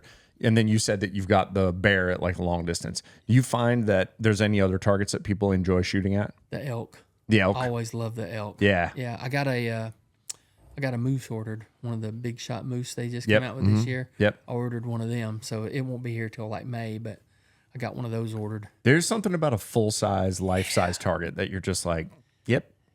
And then especially if you hit it exactly where you should, you're like, yeah, I'm going to do that in the woods. That's right. Absolutely, I am. Yeah. Yeah, you can practice on deer and stuff like that, and then you just can't fathom how big an elk is, especially us Eastern guys. And then you have an elk out there and just letting it rip, at like 70, 80, 90 yards, and like, yeah, I got it. I got it. Yeah. Do you have any hunts scheduled? Any booked? Anything that you're... Depends if I draw Kansas or not. If I'll go to Kansas if I draw Kansas, and then I'll hunt around here for sure. Might go to Texas, but hopefully I draw Kansas so I can go there. Nice. Yeah. What will you? So in Texas, are you whitetail hunting when you go to Texas? Yeah. Y'all do hog or anything like that? Yeah, we would. Okay. Yeah, I mean, usually if there's hog or javelina there, we'll shoot that too. Got it. Yep. Got Don't it. travel as much as I used to. It's just a little tougher, and Yeah. so I don't travel as much as I used to, but Yeah. yeah. So you just to kind of bring it back on something that touched on earlier. You mentioned that you had cancer. Mm-hmm. Is that all, like, you're in the clear now? Yeah, they don't ever like to say cancer free. I had sarcoma. It's myxofibrosarcoma, real rare. Usually happens with guys over 50, sometimes kids, but like middle age doesn't really mess with anything till after you're 50. Happens in your shoulders, elbows, and your legs. Had a bump come up in July. I was actually in the hospital getting antibiotics for a tick bite I had on my other leg. Ugh. And while I was in there, I asked him, I said, "What about this bump here?" It was like a grape just underneath the skin. And while they were checking my ultrasound, they was running over for a vascular, checking all the blood flow and stuff in my legs for the infected one. And this one, they said, "Well, it's got its own blood source, so you might want to check that out." He just nonchalant, because the guy the technician's not a doctor, so he's not going to tell you. He said, "Just stay on top of it." Well, in 2 weeks, it doubled in size. And I went to my doctor, and he said, "Yeah, we need to have that checked out." So I got another appointment with a specialist and went to them the next week. And they did a biopsy the following week. Well, no, he sent me to do a CAT scan. I did a CAT scan. And he says, "Yeah, there's a mass in there." Said, "We need to do a biopsy." So they did a biopsy. And that was during COVID. It was in 2021. And sent it off. It took 7 days. And, by then it done busted through the skin. I mean, yeah, I'll show you all the timeline. The pictures and stuff is pretty gruesome. But from the end of July, which was the size of a small grape, to like October the 7th, and I was going to the doctor's visits and stuff, they determined it was sarcoma, but there's like 50 different versions. It had already busted through my skin, and then by the end of October, I was already started chemo. We had to determine, I went to the Winship Cancer Center. They determined what type of cancer it was so that they knew how to treat it, because, 50 different kinds, they got to treat it differently. By then, I had 3 portobello mushroom tumors my God. outside of my skin. Jesus. Yeah, I couldn't wear jeans anymore. I was walking; it didn't hurt at all. I could walk fine, and I was still working. Just it was just huge. So then they started me on chemo about the 17th or 18th of October, and then they had to admit me. They put me on 3 types of chemo at once. So I would be in the hospital for 5 days taking chemo. Whoa. Basically, bring me to death's door. Yeah. I'd come home for 2 or 3 days, and then I'd have to go back to the hospital so they'd like revive me. I mean, I couldn't even walk or nothing. So I did 4 rounds of that, and then it was inevitable. They were just trying to stop it, because usually it goes to the lung next, and it was inevitable I was going to lose my leg even in October, because the mass was so much they couldn't cut it out. There's no way. Golly. Yeah. So anyway, I had a spot come up on my lung. They think they slowed it down because it didn't grow anymore. The chemo was successful, but I lost my leg in February of 7th of 2022. And then in May, I went back in, and then rather than just doing a biopsy to see if my lung was cancer, they said, while we're in there, we might as well just cut it out. And they cut it out, and it was, but they had killed it. So they cut out a credit card sized piece of my left lung, and they went in underneath my arm, put 3 holes right here and 1 in my back, gave me an epidural. And I told the doctor, I said, "I've spent my whole life trying to put sharp objects right behind the shoulder, and here you are coming here taking out my lung." I said, "This is karma, ain't it?" There's a half a dozen deer at the window going, Yeah, there's a karma. But to answer your question, I know that's a long answer, but I have to go every 4 months to do CT scans and blood work and stuff. And as of yet. 4 years, no sign, but they don't really say you're out of the wind till 5 years. So I got another year to go, and then they'll say you're pretty good. And then I'll still have to go, but Right. they feel real good about things after you get 5 years. But I'm 4 years in and no sign so far. Got it. Yeah. And we saw like you have like a rehab tub in the back of the house, like a sweet ass hot tub set up, like nice stone line and the whole deal. Yeah, 14 by 8. It's kind of it's a soak pool, but it's 5 foot deep, and it's got it's heated. I can take it from 75 to 104 in like an hour and a half. You can get in there and swim in place, treadmill, do all kinds of calisthenics and stuff. Or if you just want to turn the disco lights on, tub. big ass hot tub. Yeah, put the disco lights on and big ass hot tub. That's what we're gonna do tonight. Yeah, take a dip. That's right. Yeah, Yeah. So that's how I've been getting exercise and stuff. Is because naturally I can't walk anymore. So that's how I get my exercise and stuff, and doing some fat man pull ups and stuff like that. So Got it. yep, fixing to jump on the old trizepatide shot. Oh, really? Yeah, I'm gonna jump on that next week or the week after next. Yeah. So Dude, that's Fantastic. awesome. yeah. So hopefully that'll work. Did you listen to any of Jelly Roll and Cam Hanes, any of that stuff? Yeah. Dude, did you listen to Jelly on Rogan? Yes. I cried my eyes dude. out at the end of that pod. Oh, so tough. Like, yeah, I think that I'm glad you're doing that. Like, Yeah. I think that you are the type of guy that will be a jelly roll for a bunch of people. Well, Like, I appreciate that. because it'll show people that like, hey, I am not where I want to be, Yeah. and I'm gonna change it. Here's where I'm going. Yep. Certainly gonna give her hell. Dude, that's awesome. Yeah, I had a gastric bypass surgery in 2004, and I got down to like 302, and but I was 565. Yeah, I was as big as 565 in the early 2000s, and I got down to 302, and then pretty much stayed, right around 365, something like that. And then, naturally, once I got in a wheelchair, it kind of slowed things down. But I mean, I don't eat a lot. I mean, I don't. It's just like I've got the metabolism of whatever runs across my lips sticks to my hips. So, yeah, I'm just that way. And then plus, I've always been active. Even when I was big, I was always active, climbing trees and, just staying real active. But, it slowed me down quite a lot doing, not being able to do the same thing. So we'll be all right. I'm blessed, man. I don't want nobody thinking sorry of me because I don't think anybody thinks they're sorry for you at all. No, Yeah. it's not that at all. Yeah, I don't want you to misinterpret what I'm saying. Yeah, I think that people look for other people when they need something, Yeah. and people saw you beat cancer in a way that they go, God, I hope I can freaking do it that way. Like what you just talked about, bringing you to death's door. Yeah. Going to the hospital and then coming out and having a couple of days of like, it's like holding you under the water and then having a couple of days of breath and then holding you back under the water. People hear that you had to go through that, and there may be somebody listening to this right now who's literally going through the same exact thing, and go, T-Bone came out, and I'm gonna freaking come out of this shit. Yeah. It's been asked to me like how I handled that, and with grace and or not being woe is me and stuff like that. But I'm like, I don't know. I guess just because I've always kind of had it rough. I shouldn't say rough. I've had a great life. I'm not saying that, but I'm just always been the fat kid and, just dealt with it. I just deal with it. So I look at things. I've always seemed to look at the positive side. And I mean, like, look at the life I've had, like, what have I got to bitch about? And then you see people, kids, and there's a lot, no matter how bad I got it, there's a lot of people got it a lot worse than me. So I have zero reason to complain whatsoever. So, like I told y'all earlier, if I don't never kill another cockroach, I've been super duper blessed. I'm fine with that. But yeah, I just make every day just good days, Yeah. But I heard you talk about a Yukon moose. Yeah. And dude, That would be awesome, wouldn't it? yeah, because I want to go too. I'll film. Like I would. But you like hunting alone. No, I don't. That's the point. That's right. You can stay home. I'll go in one Let's day go. early. Yeah. I'll go in one day early and be like, I'm alone, and then we'll go do a Yeah, yeah, we'll go do a okay. 2-week trip. After that. Yeah, That's you perfect. get a 2-day head start. Exactly.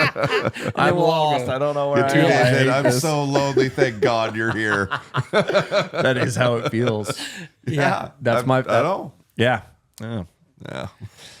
Jeez. Yeah. No, you talked about the moose, and I you talked about the arrow and wanting to watch the arrow hit on one of those big bad boys and Yeah. go, I want the same thing. Like Yeah. I wasn't really like itching to shoot like a Cape Buffalo or something like that. But the more I've kind of started watching some Africa stuff, I'm kind of I would warming up to the I would idea. want to do that too. Yeah. Yeah. I've built a bunch of big, super duper 1,200 grain arrow stuff for people that went and done it. I've never done it, but I would love to. I just think the idea of like, I feel like you have to know your setup to like a high level or have access to somebody who knows how to set something up to a high level. Yeah. And then the execution when you're actually in the field, especially being close to dangerous game. Yep. Man, there's just something about that. That's, I don't know. That's the reason like Yeah. I like doing bears. I like, there's something about the dangerous game aspect of things. That's, Yeah. I get it. It's definitely a thrill. For sure. Yeah.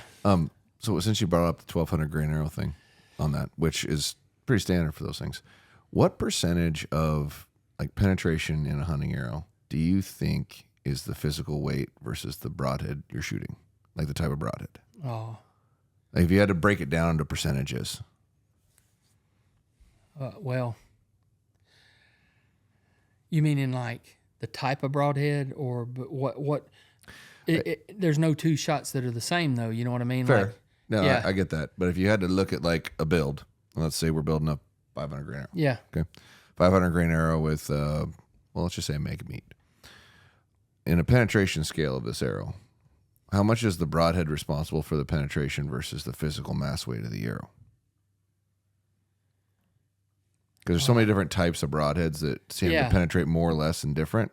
What's causing the penetration of the arrow more? Is it the arrow itself or the broadhead more? I think the weight and the FOC, but then you can't. I mean, the weight and the FOC is important, but then, like, I will never not say that a single bevel will penetrate better than a mechanical. Sure. I always say, especially when you're saying like bones or hypothetically if you're going to hit that, I think single bevel 2-blade on a steep, not a steep angle, but a low angle cut is going to penetrate the best, in my opinion. Well, sure.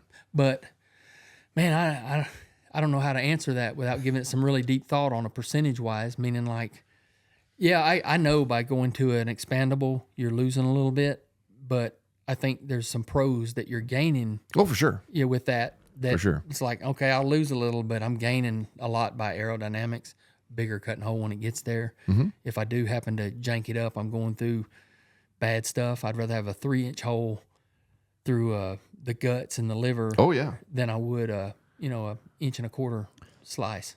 To ask it another way, Yeah. like if I was going to use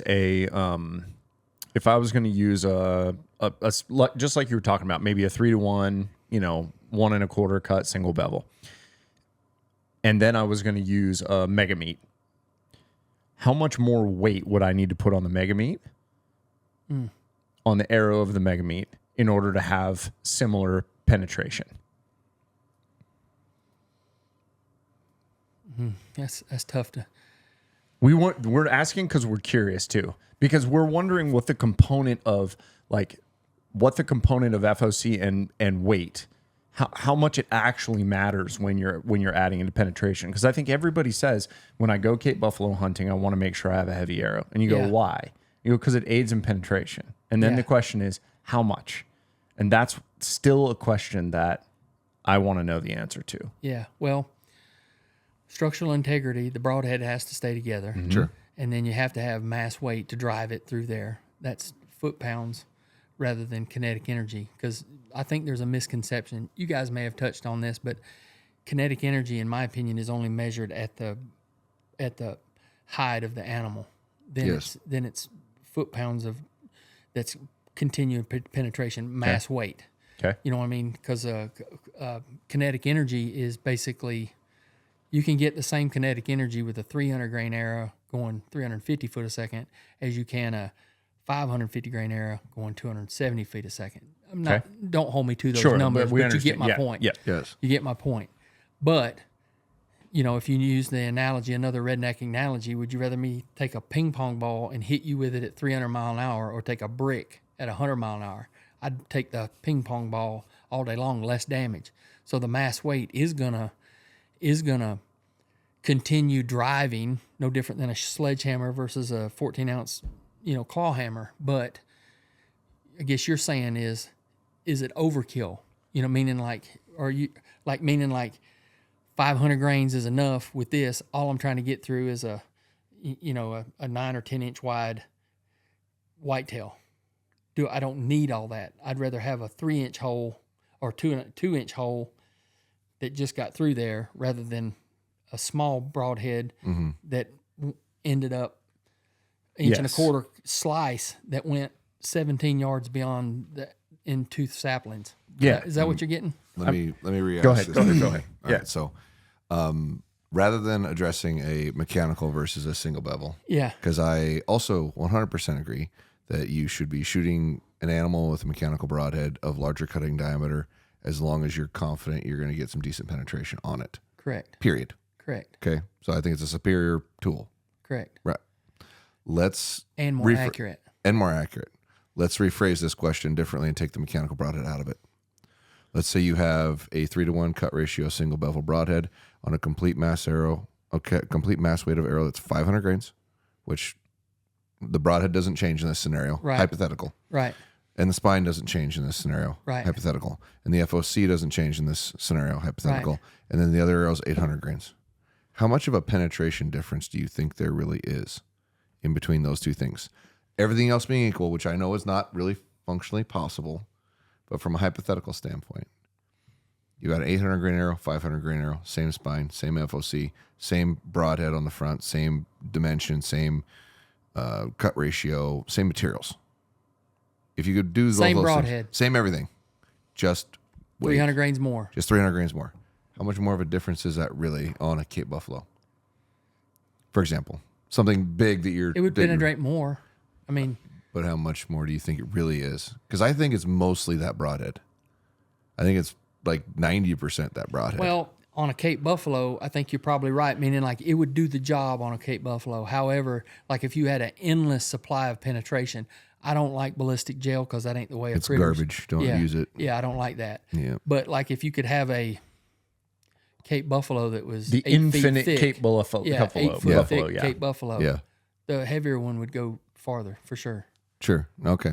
Yeah, but I mean, I don't know how to answer that. It would just go further. I mean, I don't know Yeah. how to tell you. Oh, I think it would go exactly 6 inches further. I mean, that's It was more of a percentage of ratio. Yeah. And like I said, I think it's clearly the broadhead before anything else over weight. But I do think weight matters in certain applications. Yeah, because they have to work in harmony. The broadhead pushes a hole for no friction. Mm-hmm. It's doing massive hemorrhaging. So everything that comes behind it, veins, whatever, it has a hole that is absolutely destroyed. There's no friction. It's not like a target. It's not like ballistic gel. There's no friction. So it's basically like shooting a watermelon. It's jello. Yes. Once you get through the hide, once you get through the bones, on a Cape Buffalo, it's like tongue and groove floor. There is no hole. Yeah. There is no in between. It's all Yeah, you're one. shooting through a sheet. Yeah. They overlap, but Yeah. you're shooting through a sheet. It's like 1/2 inch plywood. Yeah. Potato chips. Yeah. So Joel Maxfield called ribs potato chips. And then we saw a Cape Buffalo skeleton, entire skeleton, and Josh was like, took a picture of it, said, those are not potato chips, Joel. whitetail maybe, yeah. Yeah. But like once you get through that, then it's just watermelon. And then you got the other side to come, to go through. But once the arrow's got through the goods and hits the ribs on the other side, it's done all it's going to do, except for allowing more blood loss out of the cavity onto the ground so that you can find it better. Yeah. But once it hits the ribs on the other side, it's done all it's going to do. I mean, as far as killing, in my opinion. So, I mean, I do want 2 holes because I want more leakage. I want more blood on the ground, so I want it to hemorrhage quick. But there's not a penetration issue once you get through that. And the whole key to that is like a single bevel. I always, Dr. Ashby, he's come to my store a couple of times. He's got friends that live here in Franklin. So years ago when I had my own store, he'd come here and we'd sit here and talk. But he would explain to me like a single bevel is like a oyster shucker almost. Like as it hits the bone, because it's single bevel, it's like popping the bone, popping the rib or the scapular. So when it pops open, there's no friction for anything to follow behind it. Yeah. So if it's the same broadhead, I mean, heavier is going to penetrate better, but anytime people talk to me about, I don't know if this is what you want me to comment on, but anytime someone talks to me about that is like, I will never argue that a 1,200 grain single bevel broadhead will penetrate the best of anything there is, period. But look at all the stuff that you're leaving on the table. Yep. Look at all the things that you are suffering for that are extremely critical in the harvesting of a critter, no matter what critter it is. Okay, so a spear, a javelin will do better than that. So why don't you put the bow down and use the javelin? Well, 1,200 grains with a bow, absolutely, I'm okay with that for that. But if we're deer hunting, we can back way off on that. We're talking going through an 8 or 9 inch, 10 inch critter. So I can develop enough kinetic energy, foot-pounds of penetration with a 450 to 500 grain arrow that'll do the job exquisitely and have unbelievable accuracy and speed so that I don't lose trajectory out, 50, 60, 70, 80 yards. Not that I never need to be able to, I never need to shoot. I hope I never have to shoot a whitetail past 40 yards. However, I want that capability, and I want to know that my broadhead is that accurate, because no matter how fast, no matter how heavy, no matter what, if we really boil it down to, accuracy wins. Like no matter what, accuracy is always going to be the most important thing, period. And if you can do that, like you're taking a bunch of things into consideration, weight of the arrow, type of broadhead you're shooting, this broadhead's going to help me with that. There's a bunch of different ones. You could shoot all the broadheads on the market would kill an animal if you put it where it's supposed to be. But you're talking about shooting at a critter that's dipping and diving and moving, and like everybody talks about fearing that shoulder. Well, just as equal as fearing that shoulder, you got to worry about them guts. Whereas if you go through the guts, I mean, I'd rather have a 3-inch hole going through the guts 100%. as worried about having a little bitty broadhead that's 650 grains to blow up a shoulder. Whereas I feel pretty confident my setup for whitetail will blow through a scapula.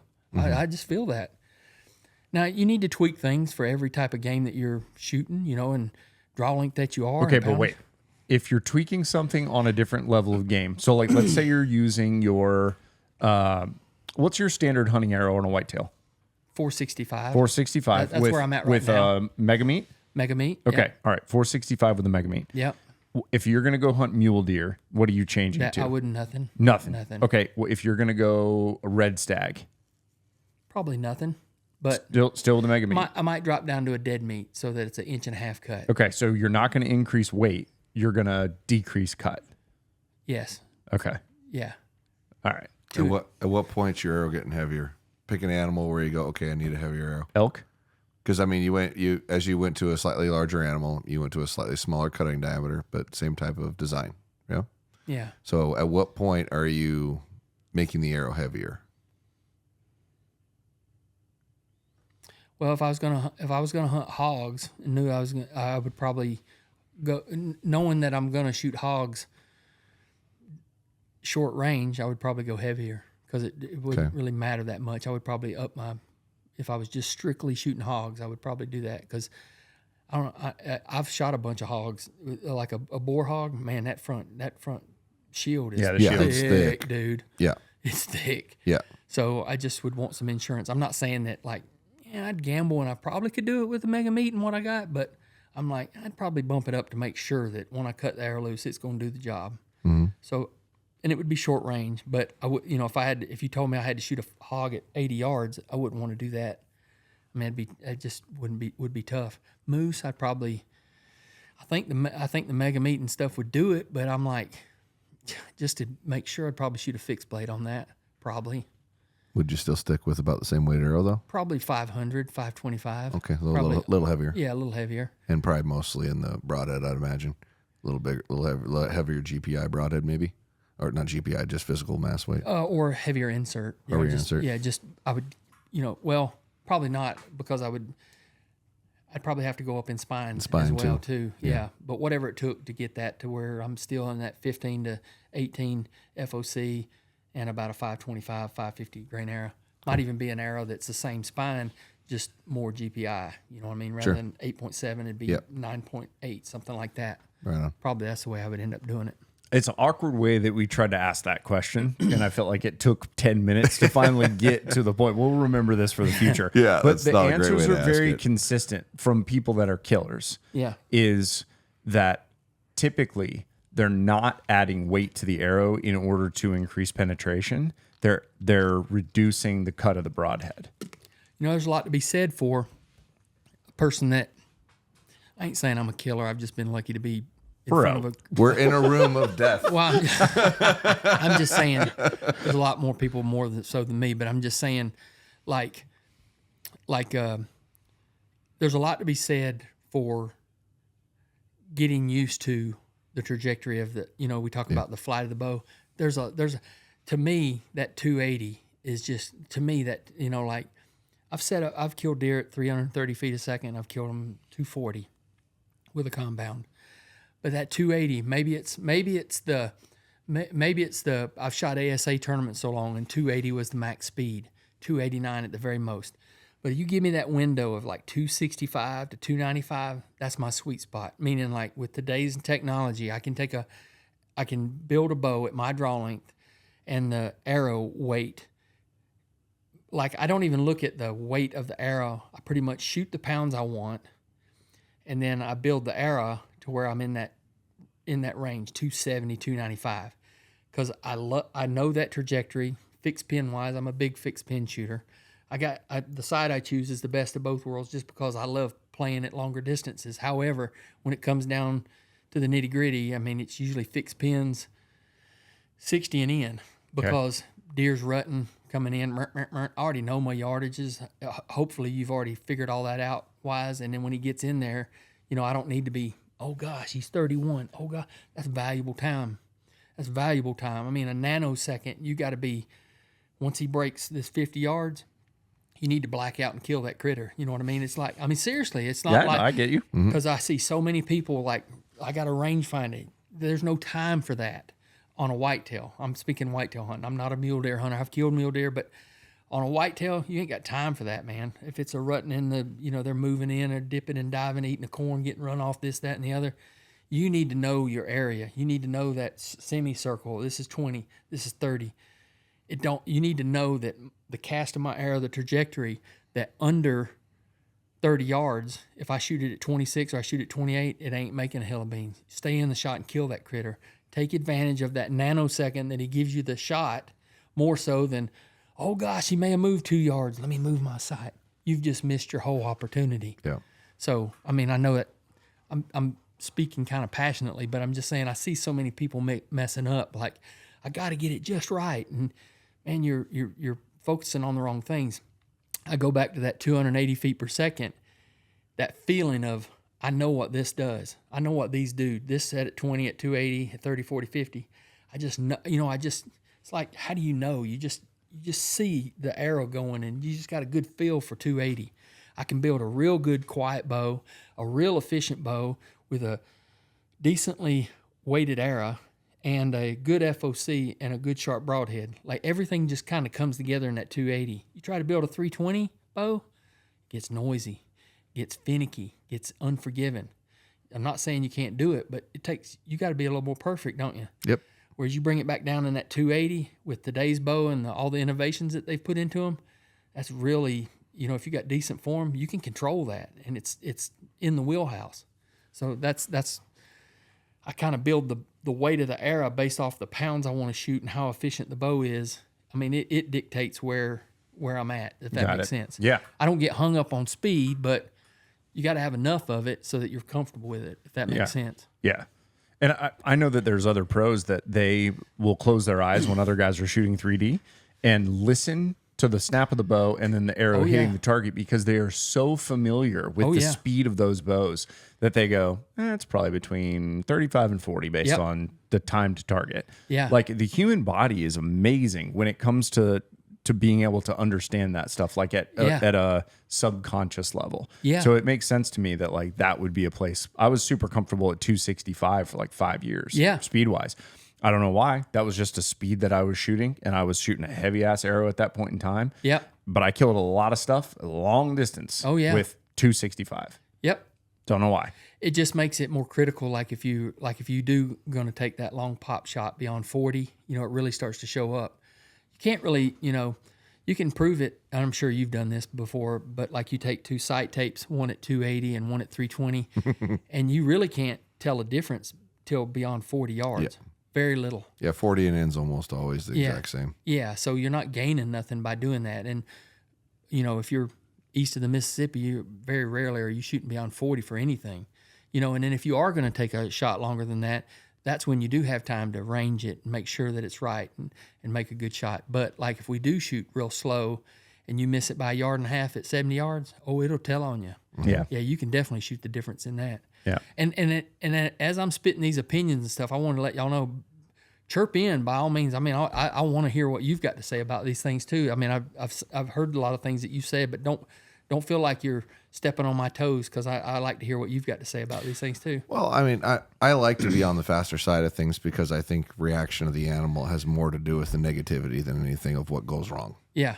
And the faster it's getting there, the more effective chance I have of hitting where I'm attempting to aim, because I like to believe I'm going to hit where I'm aiming. Yeah. And we all screw up. We all make mistakes. We're all imperfect, right? But I like to think that's what I'm trying to do and what I'm trying to build it around.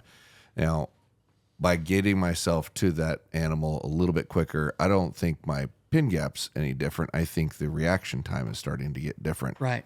What about noise? That's where I was going to go next, and what I want to talk about next. When you said, well, what you comment about it. It's like, well, and this is a question we've asked every person that's come in since we've really started talking about it a lot. Do you think the animal is reacting to the bow going off, the arrow coming at them noise-wise, or them seeing it? Because we'll frequently shoot at an animal that's with other animals around it, and the only one that's moving traditionally is the one that you're shooting at, not the other ones around it. Yeah. What do you think it is that they're reacting to? I think that they're reacting to the bow sound, and then also I think they're heavily acting on the arrow bearing down on them. Like like you hear a bumblebee's coming at your head. It's like, it's like, man, I just feel, it's like, so I think they feel that. And if you've ever, we've all done it. You've stood behind a wall and let someone shoot from 70 yards and you're standing at 10 yards and that arrow goes right by you. It's making some noise. Yep. And so I think I think you can't get a bow too quiet. And when you do the things that you do to make a bow louder, faster, it gets louder. So therefore, I don't know that in my opinion, I don't know how much you're helping yourself with the speed. Pin gap wise, under 40, it's not much. And then sound wise, you're increasing it, and you're increasing the forgiveness of it, or potentially, especially if you're not a advanced shooter. I think it may magnify the flaws in your form more. So you got to weigh out what's more important to you. Fair. If we're talking about speed, though, in relation to the average guy, bows are faster than they were 10 years ago. Is that fair? Yeah. Is that bow harder to shoot than it was 10 years ago? No, it's a lot easier, more forgiving. So if you were shooting 280 10 years ago, shouldn't you be shooting 290 today then? Other than what you're used to? Potentially, yeah. Potentially? Yeah. So that acceptable velocity that has been, I've been hearing 280 for 20 years. Yeah. Is ideal. Yeah. Right? I've been hearing that forever. Well, 20 years ago, bows were 20 feet a second slower. Yeah. So shouldn't that number be 300 today? By that logical thought, if you aren't already comfortable with something that you've used forever, which I totally get and I totally understand. Yeah. I know what my lofts are, what my drops look like, etc. So you get familiar with it and want to stick with it. But if a guy's new and he's trying to find his ideal, right? Where's a good place really to start? And I get the 280, but bows have been getting faster Yeah. at a similar level of pitch and noise. Well, back in the day, 20 years ago, like you said, you know, they've gotten faster since then. I think we still shot 280 back then. It was just a lot louder. So the bows weren't Fair. as efficient. So we were still making Fair. them shoot 280 there. Fair. But now I look at whenever bows come out and then there's more, they're faster, they sell the speeds. This comes back to mine and the realistic, 29-inch draw. Please put it on your shit, guys. Yes, Come on. This comes back to it. They put these high numbers out there, 340, 342, 350. They put these high numbers out there, and don't get me wrong, they are more efficient. I don't like to try to chase that speed. I'm like, okay, now I've got a little bit more to work with, and I can build me a really forgiving setup, stay at that 280, shoot a little bit heavier, and have even more quiet bow. That's what intrigues me. I'm not saying, Sure. and you're coming from another place of like, man, I may have to shoot an antelope at 65, 70 yards, whereas I'm more whitetail minded, meaning like whitetails are you got to admit ones Yes. they're fidgety. No, And, my perspective on this discussion is Yeah. specifically to whitetail because I'm hunting whitetail more and more and more every Yeah. year, and I'm becoming more and more aware of how much a whitetail deer can react to what it hears, Yeah. sees, is prepared for. And we've been going back and forth with every person we talk to. It's like, hey, what do you think it is? And it's like 90+% the same answer is they're hearing the arrow coming at them. They're triggered by the bow going off. yeah, They go, So, which if you sit there and watch, and we're recording a lot of stuff, right? Watch all the animal kind of, you can tell they kind of react to the bow going off, but the one you're shooting at lunges. And the only way that could be happening is if they're hearing it coming. Like I shot a javelina 2 weeks ago or whatever. Was it 3 weeks ago? Something I'm like so lost on what day it is anymore. And its head was completely behind the brush. And it ducked 6 inches before my arrow got there. There's no way it saw it. None. yeah. So, and I think with lighted nocks, they may catch a glimpse of something. I want to know. We gotta mess with that. And we gotta see.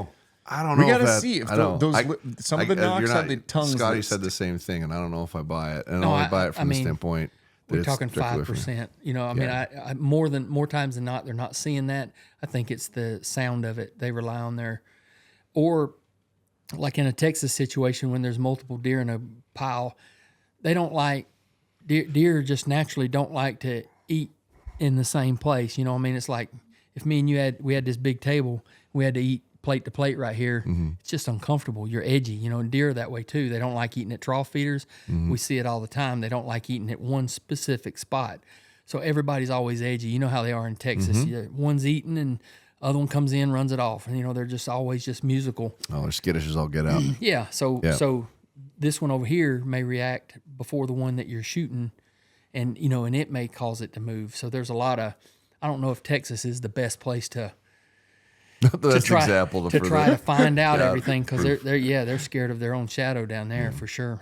I mean, if anybody says that they're killing deer at 40 and 50 yards in Texas, I'm like, I got to scream a little bit of BS on that, because 40 and 50 yards on a regular basis in Texas is a long ways. As Man. opposed, You're aiming at their knee. yeah. That's what you're doing, and they're diving into the That's arrow. right. That's right. Yeah, and I tell everybody, always aim lower third. Always. If he don't move and you make the perfect shot, you're cutting his heart out. And then if not, you still got 5 or 6 inches of vitals for him to. A little more real estate. Yeah. Yeah. Exactly. Yeah. But yeah, it's I think there's a lot to the bearing down, because think about the sound's making noise, and then the sound is traveling with it, and it's bearing down too. It's like sound getting to it. Whereas the bow, it makes a noise of pop. Yep. Whereas the arrow's like, yo. I mean, it's reacting at the same time and then continuing on. It's like giving the deer feedback of like, I heard a sound. Wait a minute, that sound's coming at me. Sounds coming at me. Yeah. Yeah. Every single hunter that we've talked to that's a killer just came to the same conclusion you did. Everyone. They hear They the did the arrow. same exact thing. They go, the bow is the initiator, and then the thing that is actually getting them to fully react is then the continuation of that, which is the sound of the arrow coming. Yeah. And it happens to me. I've tried for years. I'm like, all right, I'm aiming real low on this one. And just I'll be full of anxiety of getting ready to shoot. All right, here we go. I'm fixing to cut it loose. and that heifer won't drop not one inch. She just won't react at all. Yep. she just takes it like a champ right in the heart. Dang. Yep. Debunk that myth. Yeah. Make me look like an ass. It happens. See, I do wonder if you're going to take a shot at a whitetail at 38 yards, if you're not aiming at the leg, because obviously if you're aiming at the leg and you hit him in the leg, that's asshole move. Yeah. But I'm wondering if you're aiming a few inches behind the leg, if you genuinely drop your pin under their belly and let them have it, are you going to net, are you going to have better results? Because is it 90% of them are dropping into it? That's what I wonder. Or are you literally just never wounding one because if they don't drop, you're just going underneath? Well, that's a good point. But, I mean, you can't aim. I can't let myself aim at something that ain't there. I'm aiming to kill it if it's not going to move, and then I'm just hoping that it's not going to drop. By you saying 38 yards, I wanted to add to the whole sound thing. It's been my observation that from 28 yards in, deer don't have hardly enough time to react. Maybe a Texas, but there is a area from like 28, 30 to about 45 that is the most horrible. The most beyond 45, beyond 45, excluding Texas. It's like they don't even pay attention. You know what I mean? You can get away with more. It's not like they're going to drop and come back up into it. It's like it's not close enough to even be a problem beyond 45. Because I've shot at deer at 50, 60, and 70 yards, thinking like they may drop, but I'm gonna cut it loose. Doe, when you were trying to do doe management, just take it like a champ. Like nothing bothering me. Just whop, not even move a bit.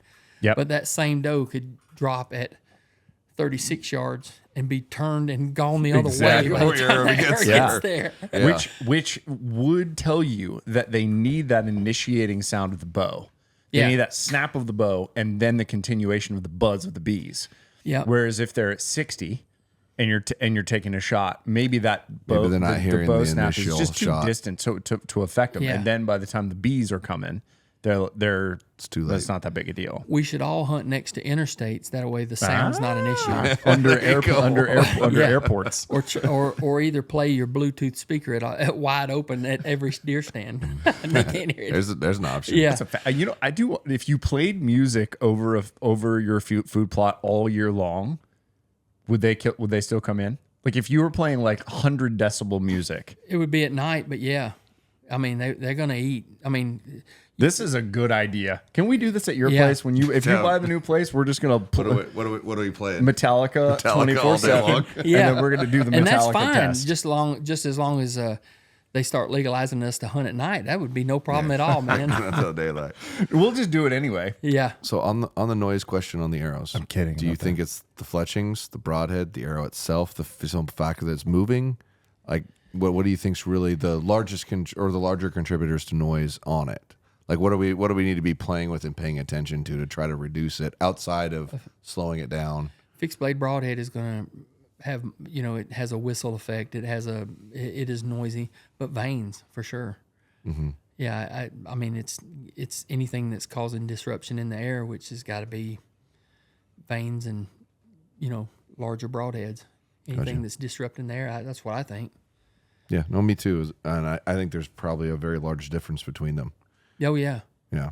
Yeah, I do too. I mean, I think they tested some of that stuff. We'll see some of the tests that they're going to come out, the results of that. But So I asked ChatGPT to design the most aerodynamic. You're serious? I'm dead serious. I He gave loves it, ChatGPT. I gave it like a page of prompts to basically try to get it to design the absolute quietest vein that could possibly be done. And this is what I found interesting. It tapers, and then after the back edge, it actually goes over the knock to a total point, a total tip. So just feel. I mean, saying it's, nothing. I know this is what the AI said. So it's like the vein needs to continue all the way on and then wrap over the knock. So I was thinking about, like, if you took a piece of highly flexible plastic, and you cut that directly open, and then you put that around your, like it was around the nock, and then you knocked your string.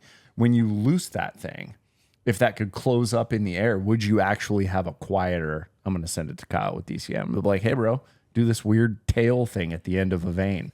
I don't know. I just wonder, like, if you can go from having a 6-inch drop on average on a deer at 35 yards to having a 2-inch drop on average, what are the results that you're going to have? It's going to be massive. It's huge. Massive. Yeah. How many guys, every single time I went to the processor this year, there were deer shot in the spine. Every single year. Most of the time is by me. But just twice. It happens. It does happen. Because I like to do some experimenting and finding out about how much deer drop at different distances. Yeah. And yeah, I just wonder. I think I'm also curious about the visual side of it. Like, could you put the onside color of the vein as a different color than the backside that we see as it's flying through the air? Because you can see an arrow like flying through the air. Yeah. If you got white veins on there, we can see it. Well, and that's why I recommend always fletching the same colors, because like store-bought boxed arrows are usually a cock feather and 2 hen feathers. Mm-hmm. Well, like if you're nock tuning, or one, you got to remove where your cock feather goes, and then also two, like if you shoot and you watch your arrow flight, which is really, if you're making a good surprise shot, you shouldn't be seeing that anyway, but you'll catch that odd rotation, and it'll appear like your arrow's flying terrible. But it's really just the odd rotation. So yeah, you like you said, you can see that. Yeah. I was going, before I lose this thought, I was going to add, I've learned this as far as like when is the opportune time to shoot a deer? When are they going to drop? And I've seen studies on this and actually done it as well. Everybody thinks like, okay, when they put their head down, I'm going to shoot. But they show that the deer is already locked to go low than if they're already sprung to go down. So you shouldn't shoot the deer when the deer's head's down. Wait till it lifts up. Ideally, like if it lifts up and looks away would be the opportune time, but to look up and just to look up and not be alerted. But if it's looking up and alerted to you, then that's a no-no, because that's going to be a problem. But if it's just looking up for the sake of, hey, I'm going to take a few bites and stretch my neck, that's the opportune time to shoot, rather than when it's down, because it's already cocked, like its torso's already down, ready to go, and it's it's basically ready to spring up. Yeah, I think they use the head and the neck as a lever, and as the head is coming up, it's actually forcing the body down. Correct. That makes sense. Yeah. If the deer's at 28 yards and it like saw you move to draw, and you're at full draw, pins where it should be, and it's at 28, but he's looking at you, are you going to take the shot? Yeah. Oh yeah. Okay. All right. Yeah. You just think that you're going to get there fast enough that even he's going to react. I'm lower third, and either I hit where I make a really good shot, pour your heart into the concentration of them making a good shot, and believe that you're going to make a good shot. And if nothing happens, I just took its heart out, and if not, I got, like you said, 5 or 6 more real estate for it to drop into. Got it. Okay. All right. That's my thoughts. I mean, it don't always turn out that way, but I mean, Sure. Yeah. But that makes sense. You're not taking that shot at 28. No. Yeah, that makes sense. Nice. That makes sense. Camera on or camera off?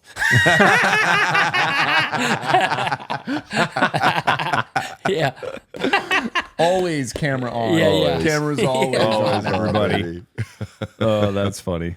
Is that the reason that you don't like to film your hunts? You're just out there just yeeting arrows and stuff all the time. Yeah, just pin cushion. That's the word of the podcast. Yeet. Yeet. Yeet, yeet. Oh, I like that. Well, you got anything else? What do they say? Shoot maybe, no shoot no maybe. I like it. Yeah. Maybe no shoot no maybe. No, man, I think that covers it, and I'm not surprised by any answer you gave me, because it was what I would have expected you to say. And like I said, we agree. Oh yeah, and there's everything. I mean, well, I guess there is a right or wrong, but there's maybe some deviation on different things. But I kind of take into the fact of the conversations we're having. You got a wealth of knowledge out west, and that's primarily the folks that you've been dealing with. And like killing is killing, but each animal has its own little idiosyncrasies you got to figure out, and and. I'm not saying I don't have a well. I've killed some of those critters out west, but I nowhere near compared to like what I've done whitetail wise. So I mean, I'm just basing everything off of a good, what do you call it? A good database of killing deer, whitetail. So. Well, but that information is super valuable to me because I'm coming at it from a different angle, and I'm going to do everything that I can after all the conversations that I've had with people, especially yours, is okay. How loud it is really important. Yeah. How can I make this quieter? What can I do with every effort I have to make this thing quieter? And it wouldn't shock me if I ended up slowing it down at some point. Because I will go through and try to test noise downrange and try something faster versus something slower. Everything else being equal. And see, okay, how much louder is that? Yeah. How much measurably louder is that versus something that I know is loud versus something that I think is quiet at the same speed? How much of a variance difference is that? Yeah. And to try to test multiple broadheads for how loud each individual broadhead is. Yeah. So, I mean, I play with vanes a lot on how loud they are. I'm not playing with broadheads a lot on how loud they are. I mean, obviously avoiding anything vented because vented's going to be way louder than something solid. But outside of that, like, what if these two broadheads I really like are actually super loud, and this one that I kind of like is way quieter? Right. Like, that's going to mean something. Yeah. Everything's a choice, and everything's like, here's the pros and cons to this. Do I not pay attention to this and go, this is more important? Is weight more important than FOC? Or, everything's a decision for sure. And you just got to weigh out the critter that you're chasing is what is the most important thing for that. And then, and again, we're reiterating what we talked about. You got to have once you build it, you got to have the confidence and let her rip. Yeah, absolutely. So, yeah. Man. Dude, I'm so happy for you to get some sleep tonight. You have no idea. I woke up like I was slow early, and I totally woke right back up, and I'm feeling great. Like I was like, oh man, I need energy or something. But no, this is a great conversation. I loved having it, and like I said, it's really obviously the answers I expected because I know you enough, and we've discussed things enough. But I really am thinking about slowing it down just a little bit because I do think that's got something to do with it when it comes to hunting deer, especially in tree stands and stuff. Yeah. Because it does matter. Yeah, and you just, I'm not saying yay or nay. You got to build with what you got confidence with. That goes true with everybody, but, most all your whitetail stuff is 40 and under, so you quietest and accuratest and everything means way more important for a whitetail. So, yeah, I we've talked, a lot, and I've watched so many of y'all's podcasts and videos. I feel like I know y'all staring at you and watching you and everything, but I don't know that I'll get over staring at your skint buzzard nuts for this long, man. Dude, I'm done just about. My eyes like shut. I swear I'm looking. Yeah. I Give us some sunglasses, somebody. Well, it was a very, very long day, but still a very stimulating conversation. Yeah, great, man. It's been too long to get to this point. We've talked about it a lot, and we definitely need to do it again. Yeah, man, I'm just passionate about it. I could talk weeks and ends and just compare notes with everybody. I love it. I love roundtable discussion, anything to do with archery and bow hunting. So I'm all about some brainstorming. Yeah, well, thanks for the knowledge that you've shared, and thanks for the opinions that you've shared. Because I think that when you add up all the stuff, like everybody that we get to talk to, if you add that all up, then I think people are going to end up being better archers. They're going to make better choices. Yeah, exactly. We all have our favorite broadheads, like you said. But at the end of the day, you put any of them where they need to be, accuracy wise, and they'll do the job. Just you got to maximize the opportunity and make sure you are checking more pros than cons on whatever you choose.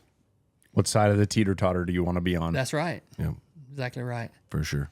I appreciate you guys coming down, man. I know it's not right around the corner from Washington or Nashville, so appreciate y'all coming down. Welcome. It was great. Anytime. Thanks, man. Thank you for having us. Thanks again. Really appreciate it. Absolutely.